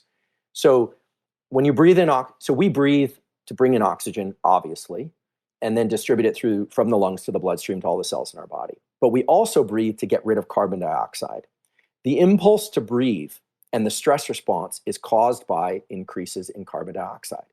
The neurons in the brainstem that control breathing don't seek oxygen, they seek to remove carbon dioxide. So you take a breath every time carbon dioxide has gone too high. And the stress response and agitation is caused by elevated carbon dioxide. So the long exhale relaxes you because you're blowing off more carbon dioxide. And so there's 3 things that people can do with their breathing that will really help calm them throughout the day. One is just slow your breathing down. Forget deep breaths. Just take fewer breaths per minute. Take some practice to get used to. But when you do that, you actually increase the amount of oxygen that you bring in. The oxygen utilization just naturally goes up. The percentage of oxygen goes up. And you're removing more carbon dioxide. All practices that involve relaxation involve blowing off carbon dioxide. So here's a real-time tool you can do right now. Actually, Stanford Media released this yesterday on Stanford's Instagram. But I'll tell it to you now. So you are going to inhale through your nose, but then at the top of that inhale, before you exhale, you're going to inhale again. So it's 2 inhales followed by an extended exhale. And you don't have to count how long. So it's inhale, then inhale again, and then a long exhale through the mouth. So 2 inhales through the nose followed by an exhale. What that does is the double inhale expands what's called the alveoli of the lungs, these little sacs of air in the lungs, and they pull carbon dioxide out of the bloodstream.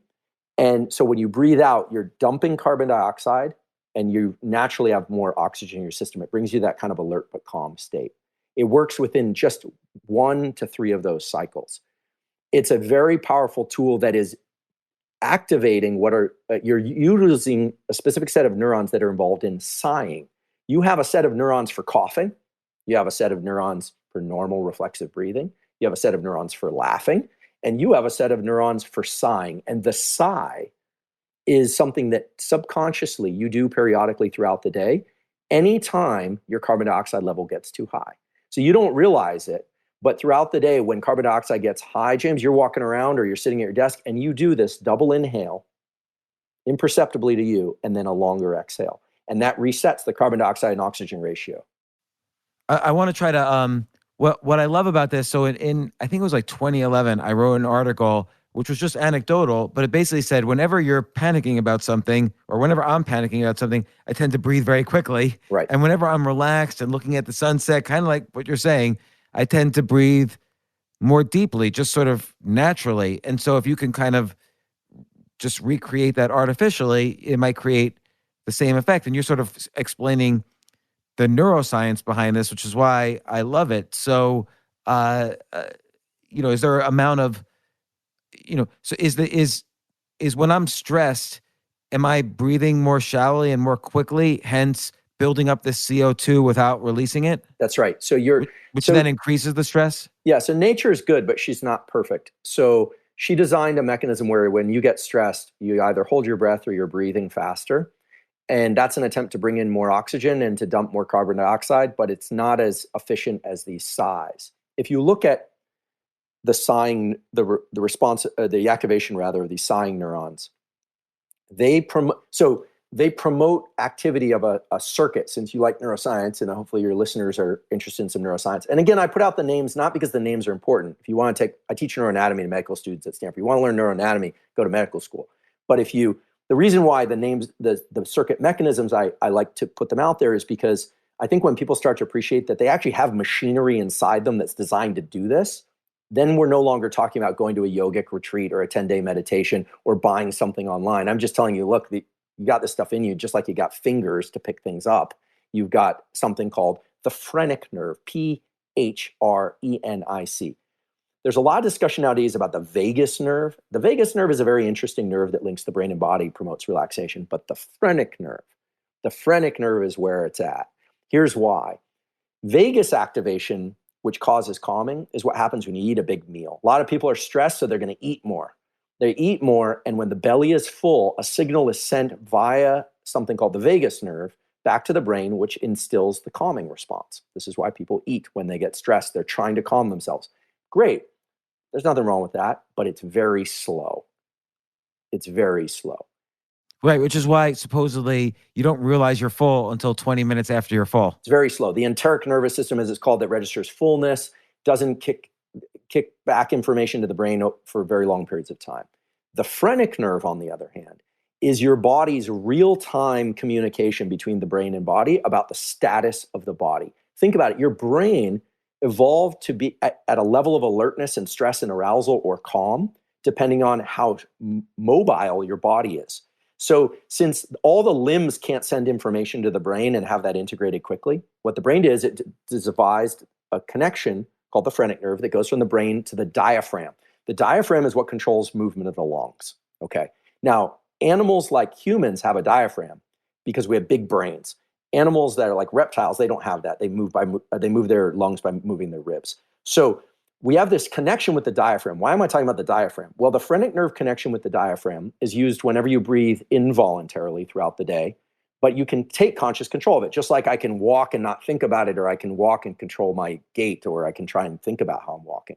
You can take conscious control. So the diaphragm is powerful for several reasons. First of all, it sends connections back to the brain and says, I'm moving slowly, calm down. Or I'm moving quickly, become more alert. So if you think about it, the brain and body are in this dialogue all the time. And so if you're too stressed and you're like, I need to calm down, you're trying to talk yourself into that. That's like trying to hammer a nail with a nail. You don't need that. You need the hammer, okay? It's not going to work. So the diaphragm this isn't a hack. This double inhale, long exhale isn't a hack. You have neurons that are designed to do this. And the diaphragm, this is the really beautiful part that I love, is the only skeletal muscle that is an internal organ. Okay, you got a few that are in your throat, but your heart, you can't control its movements. You can't control it directly anyway. Your spleen, your thymus, your liver, you can't do that. You do that indirectly through behaviors. The diaphragm is under conscious control. You can decide to inhale, hold, exhale, hold. You can do all these things. So Mother Nature made this organ called the diaphragm, which is every bit as much a limb as any other limb on our body, except it's inside our body, and it was designed to move our airway system to inform the brain how active we are. It's designed to move air in and out of the lungs at a rate that we decide. So I don't think of breathing and respiration as, I don't even like to call it breath work because that sounds too much like, it sounds too woo. It's just respiration physiology. You can consciously control it. I can't control my cardiac physiology directly. I can eat the right foods. I can take jogs. I can take statins or whatever I want to do, but that's all indirect. Respiration sets the state of your brain, and you can control respiration. You have a neural circuit involving this phrenic nerve to diaphragm and back again to the brain stem that controls all this. So when I say do a long double inhale, long exhale, that's not, that's what nature designed to calm ourselves down. So you can employ that. You can use that tool any moment throughout the day. And again, the double inhale is to basically just pump a little bit more CO2 in there than normal. So you get that much more, I guess, dopamine as you do the long exhale, dumping all the CO2 out. Okay, so to be clear, the dopamine system, you can register anytime you do this, oh, this feels good, but the dopamine system isn't directly related to this in real time. It's more about bringing in oxygen and dumping CO2. Dumping CO2 is going to enhance the calming response. So just like you have a stress response, I guess the key point here is that, and I should have said this earlier, so forgive me, is that you have a system for stress. Everyone's familiar with that system right now and in general, but you also have neural circuits designed to calm you, that are specifically designed to calm you. Now, unfortunately, we have to learn how to use those, whereas the stress system works just fine on its own. And so what I'm doing, talking about, light in the morning, panoramic vision, double inhale, long exhale, these are all tools or practices that we know support the activation of the biology that promotes calming. That's what this is about. I love this so much. Like, Andrew, you should write a book, and I'll tell you the title. It should be your happy chemicals and self-help. Okay, so and the subtitle is how to supercharge self-help. Okay, so for full disclosure, I have a book contracted with Simon & Schuster. It'll be out in January 2021 or so, depending on any delays that are introduced by that. Maybe it's got stuff like this, but a lot more. And maybe when the time comes, we can have a discussion about the book. I didn't mention it, but because you brought it up, it'd be fun to talk about come time for release. That's great. I have a book coming out February 2021, so we're in the same boat. Have you finished your book yet? I believe it or not, I'm on the last chapter, which incidentally happens to be about neuroplasticity. So if you wanted to talk about that, we could wrap that in. I don't know what our timing is. No, we're gonna do a part two. So okay, I want to get to these responses to the stress and coronavirus. So you've listed 3 things. You also kind of casually mentioned a 4th, which is establishing, and this was related to dopamine. It was establishing subjective milestones that so you are able to congratulate yourself throughout the day. And my question there is, how do you make it so it's not BS? Like, I don't artificially just congratulate myself for waking up, which is, it feels like that's too much thought and not enough reality. Got it. So there are 2 ways I can answer that. One is that I can tell you with certainty that people that are very resilient and gritty and do and accomplish excruciatingly hard things, not just sports performance or military performance, but do it over very long periods of time with a lot of uncertainty, are masters of this. So that's a sort of a dodge of an answer because it's not really answering at a biological level, which is what I'll do next. But I guarantee you that this is not about saying, hey, I put my shoes near the door and tomorrow and then the next day I put my shoes on and therefore I'm it's the equivalent of running a marathon. It's not like that. But one has to, ideally, to navigate stress of unknown duration and kind or outcome, right? We don't know the outcome with this COVID thing yet. In order to do that, we need to have mechanisms to inject dopamine into this high output regime that we've been talking about. So the key thing here, if you want to understand how to do this, is to register the milestone at a level of it's in the direction of the overall goal, right? My colleague Carol Dweck, who talks about growth mindset, we've have a lot of discussions on a regular basis, has often said, positive self-talk, you're often delusional. And in fact, positive self-talk can be detrimental if your positive self-talk is in relation to the ultimate goal or endpoint. Right. And she calls that the fixed mindset. And there's all these studies that it could actually be damaging. That's right. So if you say, look, I got up and I made a cup of coffee and I said good morning to my spouse and looked them in the eye, and therefore I've conquered the COVID-19 crisis, well, then that's not positive. That's positive thinking, and it's delusional because one thing has nothing to do with the other. However, if you wake up, you make a cup of coffee and you suppress your impulse to look at the news, or you look at the news and you still make your cup of coffee, and then you go to your spouse and you say good morning and you look them in the eye, and you think to yourself, okay, I'm moving through this day in the most constructive way that I possibly can, despite the huge number of things that are impinging on me now. And you allow what you're trying to do is train up plasticity of these circuits that are subjective, which are designed to control dopamine release. It's what we call, here's the mechanism, it's top-down processing. The brain has bottom-up processing, which is reflexes. Step on a tack, move your foot. There are circuits for that. Smell something putrid, cringe your face. Smell something delicious, inhale. There are natural circuits for that. You don't have to think about that. The human brain has immense real estate of the forebrain, which is designing for planning and action, but also to ascribe subjective meaning to these neurochemical systems. This is what any addict has to start to invoke in order to overcome the natural tendency for dopamine to be released when they use. They have to start saying, oh, when I go to my AA meeting or I call somebody, they're not going to feel that great from that practice as they did when they used. Let's be realistic. The alcoholic likes to drink. Going to meetings, at least for the alcoholic who just got thrown into AA because they lost their job or their relationship or they finally want to go sober, it doesn't feel as good as drinking by definition. What they're doing is they're providing some subjective label to a new behavior that's designed to overtake some portion of those dopaminergic circuits. Okay? So you get to designate subjectively which behaviors are going to invoke dopamine release, and it has to be trained up. I'm not saying you're going to make your coffee tomorrow, James, you're going to be like, I win. What I'm telling you is people that win the long race, the long, uncertain, chaotic, complex race, are good at creating these little milestones throughout their day.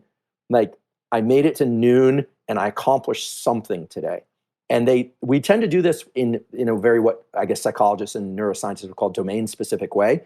If you're like, I know you're very versed in the world of money and markets and finance, you learned how to do it in that world. I'm sure you can think of examples. I learned how to do it in the world of science and writing grants and publishing papers and that kind of thing, graduating PhD students from Stanford and so forth. But we tend to do this in a very narrow trench where we know if we're on track. What I'm saying is you can use these mechanisms to say, okay, look, we're now entering week 4 of the COVID-19 crisis. My goal right now, this is my own personal goal, is to be productive and effective and to hopefully share useful information with the general public every day, and to get some exercise. And those are the 3 things that I write down and that I think about. And if I accomplish those, everything else is outside my range of control, but I can control those. And I find, just to put some color on this, by some example, by making sure I achieve those 3 things every day, I don't feel depleted in this regime. I actually feel like I'm at least on track, if not thriving. Does that make sense? Yeah, it makes total sense. I mean, I think a lot of people have a notion of a practice that they do. So for instance, I've written about over the past 10 years, my daily practice, which it's a fill in the blanks thing for every, if anybody else does it, which is what can I do today to improve physical health, emotional health, creative health, spiritual health. And at the end of the day, if I ask myself, what did I do? And I feel like I did something, I do get that boost of, I accomplished something. I I did the only thing I was really supposed to do today. And that does feel good. And you're explaining kind of the neuroscience behind that. Yeah. So I don't want to plug too many things, but I wrote an article with a guy named Pat Dossett, who's spent 9 years in the SEAL teams. He's a friend and colleague of mine through some work that we do about the neuroscience and sort of tools that Navy SEALs use to move through unknown duration, highly complex, highly chaotic environments.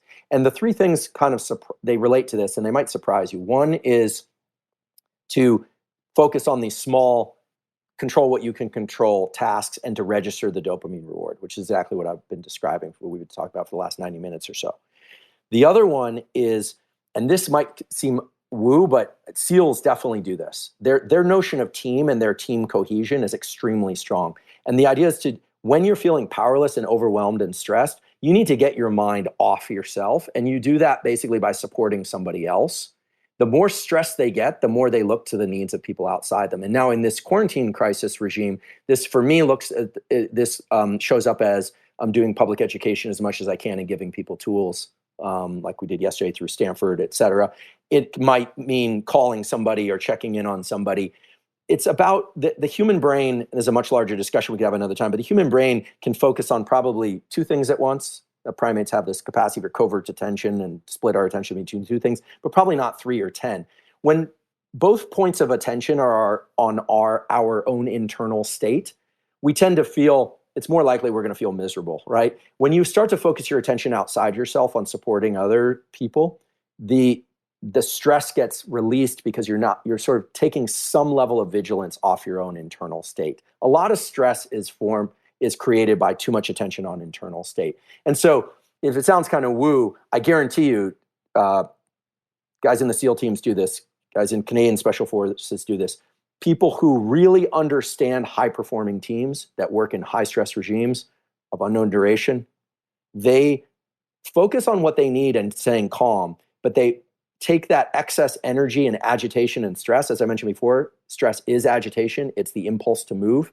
And they place that into something effective that supports someone outside of them.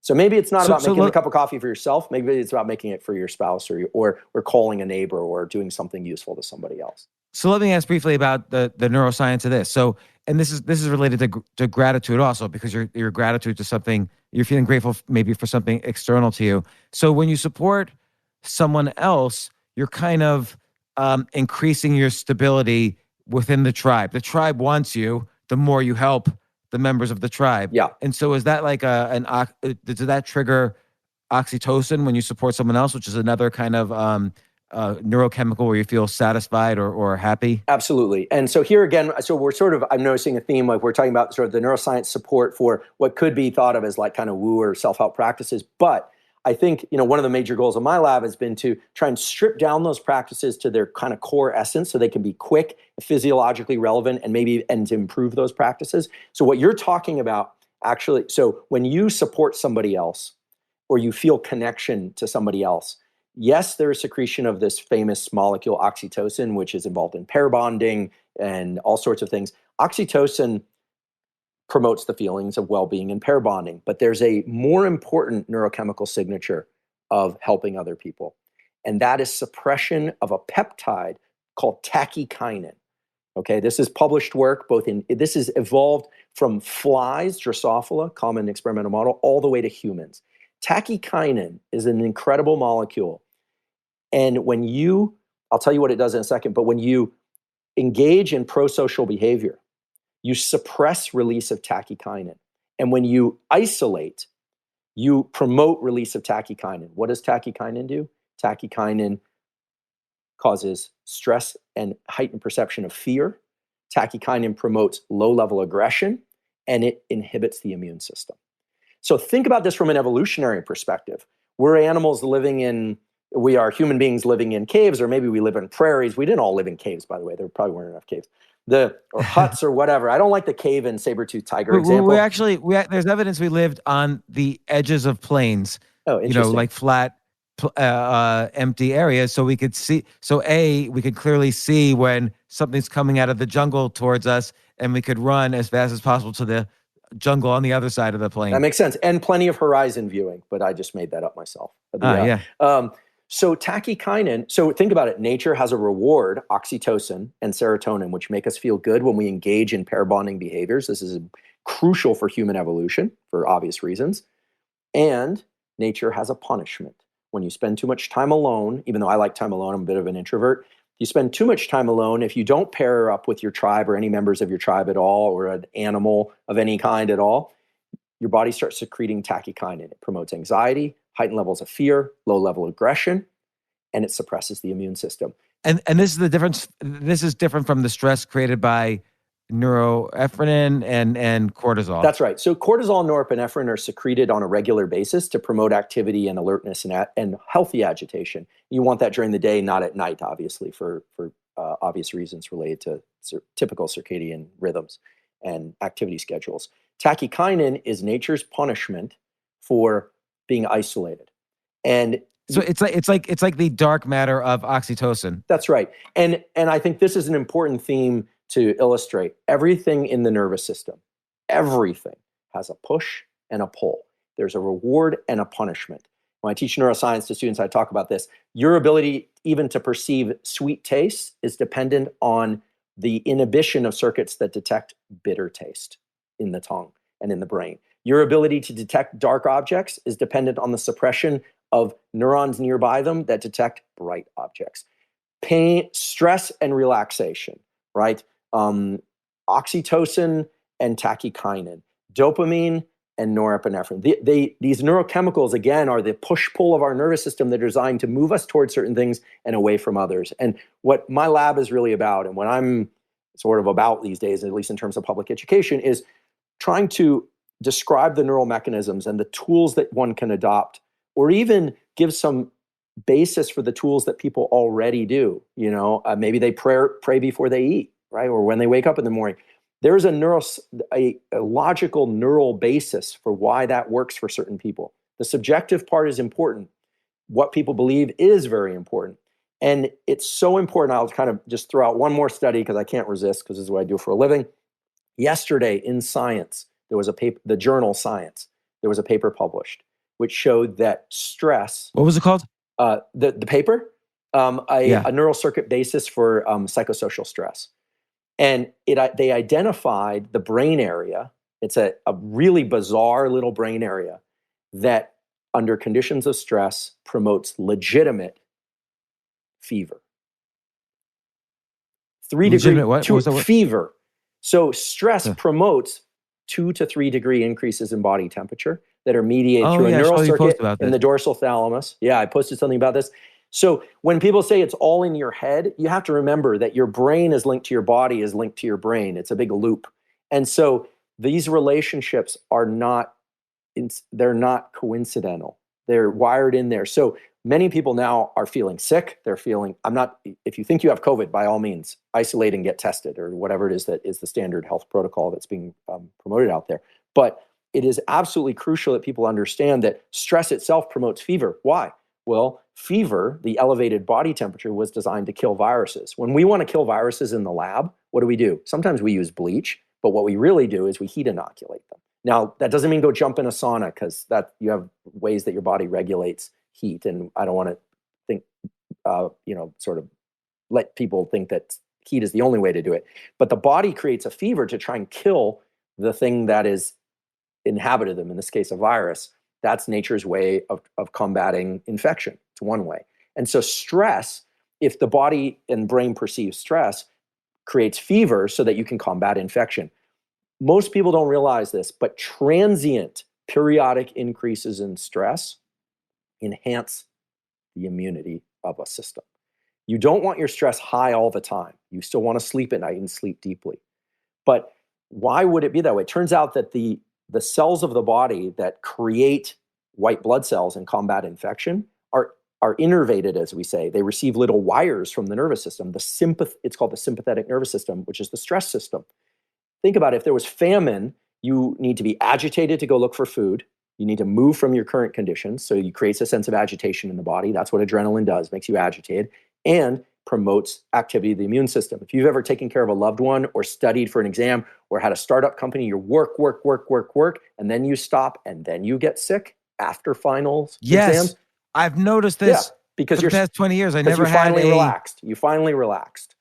So what happens? Like, I've seen people be so stressed, finally sell their company, they're happy, and within 3 days, they're dead from a heart attack. That's right. Because it was, a short-term example would be some people see blood and pass out. Well, why is passing out an extreme form of stress? It's overactivation of the calming system, the so-called vasovagal response.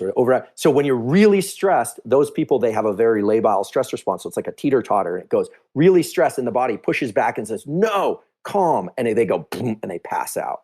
But why is it delayed off in the response until you finish? Right. Like in this, like you sell the company and you finally relax. Yeah. And some people get depressed because as human beings, we evolved a tremendous capacity to push through long duration stressors, to get up early and stay up late. A lot of what's on Instagram and on the internet is about grind, resilient mental toughness, no fear, all this kind of thing. And that's norepinephrine. You can do that because that was nature's way of making sure that no matter how long duration something was, you could push through it. But then there's a rebound, what's called parasympathetic response, to sleep, rest, digest, store fat for the next round, that kind of thing. And during that stress bout, your immune system was getting pushed. Let's go, let's fight this. That shuts off. And so the immune system tanks out. So what people need to do right now, this is relating to general immunity, get your sleep right. Stay off devices in the middle of the night. We talked about the tools earlier, so I won't repeat them. Light, panoramic vision, etc. Get on a routine, stay on a routine as much as possible. The other thing that you need to do is understand that if you get periodic bouts of stress throughout the day, like you look at the news and you're freaking out, or the markets and you're freaking out, that's going to periodically pulse your immune system to be active and keep you healthy. But you don't want it what's called tonically high or chronically high, because then you start burning out these things. So you're saying it's okay to immerse yourself in stress like 2 or 3 times a day. Like I'm gonna say 2 o'clock and 5 o'clock. I'm gonna read the news, see all the scary headlines, and then I'm gonna shut it down. Yeah, if anything, I might make a few enemies by saying this, but if anything, it's going to boost your immunity. And I mean, there's a biological basis for that. And remember, the way we're fighting this thing is through inaction. The more fear type stuff we see, the more we're going to reinforce that we're doing the right thing. I actually think that we should be congratulating ourselves for having quarantined as well as we have. I talked to a close friend who also happens to be a neuroscientist who had to flee New Orleans around Katrina. And we had a conversation the other day, and he reminded me, that whole effort, the FEMA thing, there were big problems, the convention center, there were huge problems, and I want to acknowledge those. But it was also, there were aspects of it that were a highly successful evacuation of a major American city. So New York right now is struggling, and lots of places are struggling, but we need to look at where we're succeeding too if we're going to make it through this unknown duration stressful event. We need to talk about the things that are going right and register those individually and ideally as groups as well, because those things promote the dopamine release that are going to allow us to move through this long duration thing. We can't just grind this one out. We got to be smart. We got to be logical. We got to know when it's time for action, when it's time for inaction, and it's happening in real time. I think we're going to look back on this period of history and we're going to realize, wow, we didn't do this perfectly. There were things that we should have done better, but this really capitalized on the human nervous system's ability and human culture's ability to parse something and use these what are really ancient mechanisms to move through it adaptively. I'm not at all surprised at what I see, the emotional contagion, the stress, the fact that people were in ignorance, the people who think they're immune, all this stuff. I think that they all reflect the activation of these circuits where we're trying to figure it out. Now we know what we need to do. And as we do that, the social distancing, and as science works out the vaccines and the other efforts to provide care for the sick and to keep people from dying and getting sick, as we do that, we have to register our wins. If we don't register those wins, we are going to burn out, or we're going to get through this, and then people are going to be talking about the PTSD and trauma of this. I'm already worried. I'm concerned genuinely about the notion that this is going to cripple us psychologically. This is an amazing strength building process. I wouldn't wish it upon us or anybody, of course, But given that it's happening, we need to leverage it to come out of this stronger, because the next thing, it's not going to be COVID-19. It might not even be a mutation of COVID-19. The next thing is going to be something we haven't even thought about yet. It's probably not going to be a virus. And we have to trust the human nervous system's ability to parse this. And this is why I'm grateful for things like this podcast, for social media, because communication is creating a lot of noise and a lot of clutter. The signal to noise is arguably low these days. Very low. But it's very unbelievably low. But we are doing certain things right. And so I want to quickly summarize. I basically, you said 3 things, but I basically counted 6 things. So you're basically saying, we've got this low grade kind of stress that's happening over and over and over again. We're getting stress fatigue. It's going to either burn us out, create PTSD, not give us ability or strength to make rational decisions if this continues too much longer. Not the virus, but the stress, our stress response to it. So you have these 3, maybe 6 solutions. I'll just summarize them. Panoramic vision, again, releases dopamine. To be clear, panoramic vision implements the calming response. It's not related to dopamine. Dopamine is the pursuit of specific rewards and the subjective registering of particular rewards that allow you to push back through stress. And what is the calming response? The calming response is disengaging vigilance and attention and relaxing your nervous system. It means just teaching you got to periodically throughout the day, you have to do things to relax your nervous system. You can do that with your vision or your breathing. That's what that's about. Okay. And so then the next thing is new light, get light in the morning and light throughout the day, maybe light at sunset as well, but not after 10 p.m. and avoid screens, so on after 10 p.m.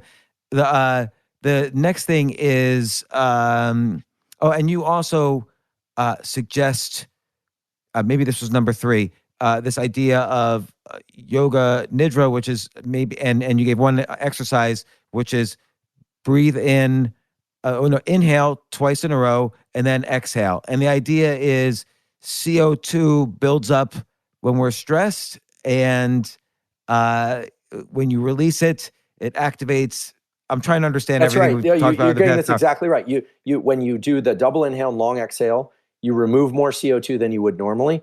You promote the calming response, literally the so-called parasympathetic nervous system. I say calming instead of parasympathetic because, anyway, the wording gets a little bit clunky. But and by bringing in oxygen, you also reset your level of alertness. So it brings your system into balance, more or less.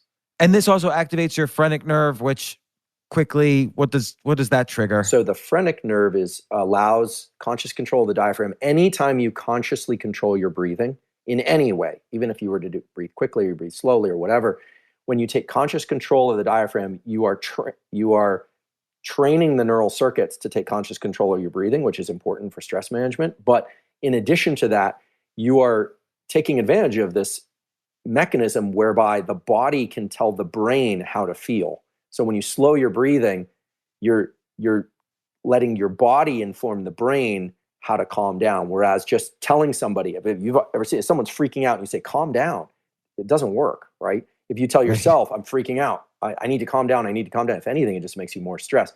This is using physiology from the body to control the mind. Very hard to control the mind with thinking. Very easy to control the mind and the brain, right? Same thing, with the body. Interesting. So, and then your number 4 was essentially create little milestones and congratulate yourselves on them. And this kind of, again, triggers dopamine. That's definitely dopamine release. And dopamine inoculates you against the sort of depleting effects of norepinephrine. Because as I point out, norepinephrine literally makes you want to quit. Eventually, if norepinephrine gets high, it makes you quit. You're like, I can't do this anymore. Right? I can't take it anymore. Your statement at the beginning, I know, after a good night's sleep, you might feel differently, but I'm leaving New York. Well, you need to feel really great about New York at some point soon, or that probably will happen, right? By the way, quitting is sometimes the correct response. Absolutely. Too. I'm not calling you a quitter. I want to be really clear. But the notion that you've had enough, that you've too much, But it's interesting. It's not like norepinephrine is bad by itself. It's just when we have excess, and then the quitting might be irrational. But if the other parts are balanced and you have a notion to quit something, then you might be okay. And I'm not even talking about what I was saying about New York City, but just in general, like it's good to go to the gym, but sometimes you're stressing yourself out to the point where maybe the neuroepinephrine shoots up and you feel like quitting, but that's a natural response because it feels like the body's under attack. Absolutely. I mean, nature didn't, to stay with this theme of nature installed mechanisms, nature didn't install a signal to stop that's related to excess norepinephrine because she's cruel. She did this, Mother Nature did this because there comes a point where a nervous system needs to stop and replenish. And, Right. and it knows when that point is. What I'm saying is keep norepinephrine at bay through the secretion of dopamine, and you'll get a lot more mileage. You'll experience a lot more mental and physical mileage through any stressor of, well, as long as you're able to invoke these mechanisms, right? And number 5 was try to experience gratitude or do service to others. And this triggers oxytocin, which is on the flip side of another type of stress, which is triggered by the tachykinin, whatever. Yeah, suppresses tachykinin. Yeah, tachykinin. Yep. And that stress is very particular to feeling isolated, the stress you have when you're feeling isolated. And then number 6 was, which I thought was really fascinating, kind of have intermittent stress. So figure out things to do that maybe are a little bit more challenging during the day, intermittently, not all day long. And that kind of exercises all of these stress mechanisms under maybe more controlled situations. So that boosts immunity. Yeah. And just to put a little science to that last one, there's a study that was published in the Proceedings of the National Academy of Sciences that had people do a specific kind of breathing. People are getting plenty of stress right now, so they don't need to do this breathing, which promotes the release of adrenaline and norepinephrine. And they injected these people with E. coli. So they had 2 groups. One group meditated. One group did this respiration practice that essentially reproduced stress. And the group that meditated got fever, vomiting, sick. The people that had this sort of self-induced periodic stressor had minimal, if any, symptoms. It was remarkable. Holy shit. How much do you pay someone to get them injected with E. coli? Well, people who are desperate for money will be subjects in human experiments of that sort. There's sort of a culture around it, too, of people that do that kind of thing. But in our lab, by the way, if you come to our lab once we reopen, although, and want to be a subject, we do pay our subjects. We don't do anything quite as diabolical as that. But what that study really showed is that it was proof to what physiologists and neuroscientists have known for a long time, which is that the fibers of the so-called sympathetic nervous system, the ones that underlie stress, innervate the thymus and other structures, glands in the body that produce white blood cells, right? And promote this immune response to fight whatever it is that's coming in. And this is why you're able to work for long periods of time and not get sick, or take care of a newborn child and not get sick, at least well enough to continue to take care of that child, or study for finals, and then it was when you relaxed. So we're getting plenty of stress coming in. You don't need to self-induce stress right now, but trust that whatever stress you feel is also protective as long as you don't let it stay up all day long every day. So Professor / Dr. Andrew Huberman, professor at Stanford University in neuroscience, neurobiology, and so on. This has been fascinating, kind of your happy chemicals, how you can use them in relation to the stress of coronavirus. And it was just an excellent kind of explanation of the neuroscience behind a lot of this self-help stuff and what might work in self-help, what might not. But I really want to do a part 2 because I have this basically led to more questions than I had before. Sure. So would you be up to scheduling a part 2? Oh, absolutely. I should take this as an opportunity to say thank you so much for this opportunity. I'm a big fan of your work and your podcast, and that's real. I listen. And as well, for your questions. I mean, you're incredibly insightful questions, and you get right to the heart of the issues. And it would be wonderful. I would be, I'm very honored and gratified to have been on here today, and I would be delighted to come back on anytime you would invite me. Yeah, I have a whole list of questions. I'm very interested in the role of these almost the same topics in very fast learning, as well as and also dealing with anxiety on a medical level and how to avoid the medical solutions to anxiety is very interesting to me as well. So look, let's exchange some emails after this, and we'll schedule hopefully maybe sometime next week or so. But it was really nice doing this podcast, and I super appreciate it. Oh, well, I appreciate the opportunity, and thanks so much for having me on. I learned a lot from all your questions. Thanks again.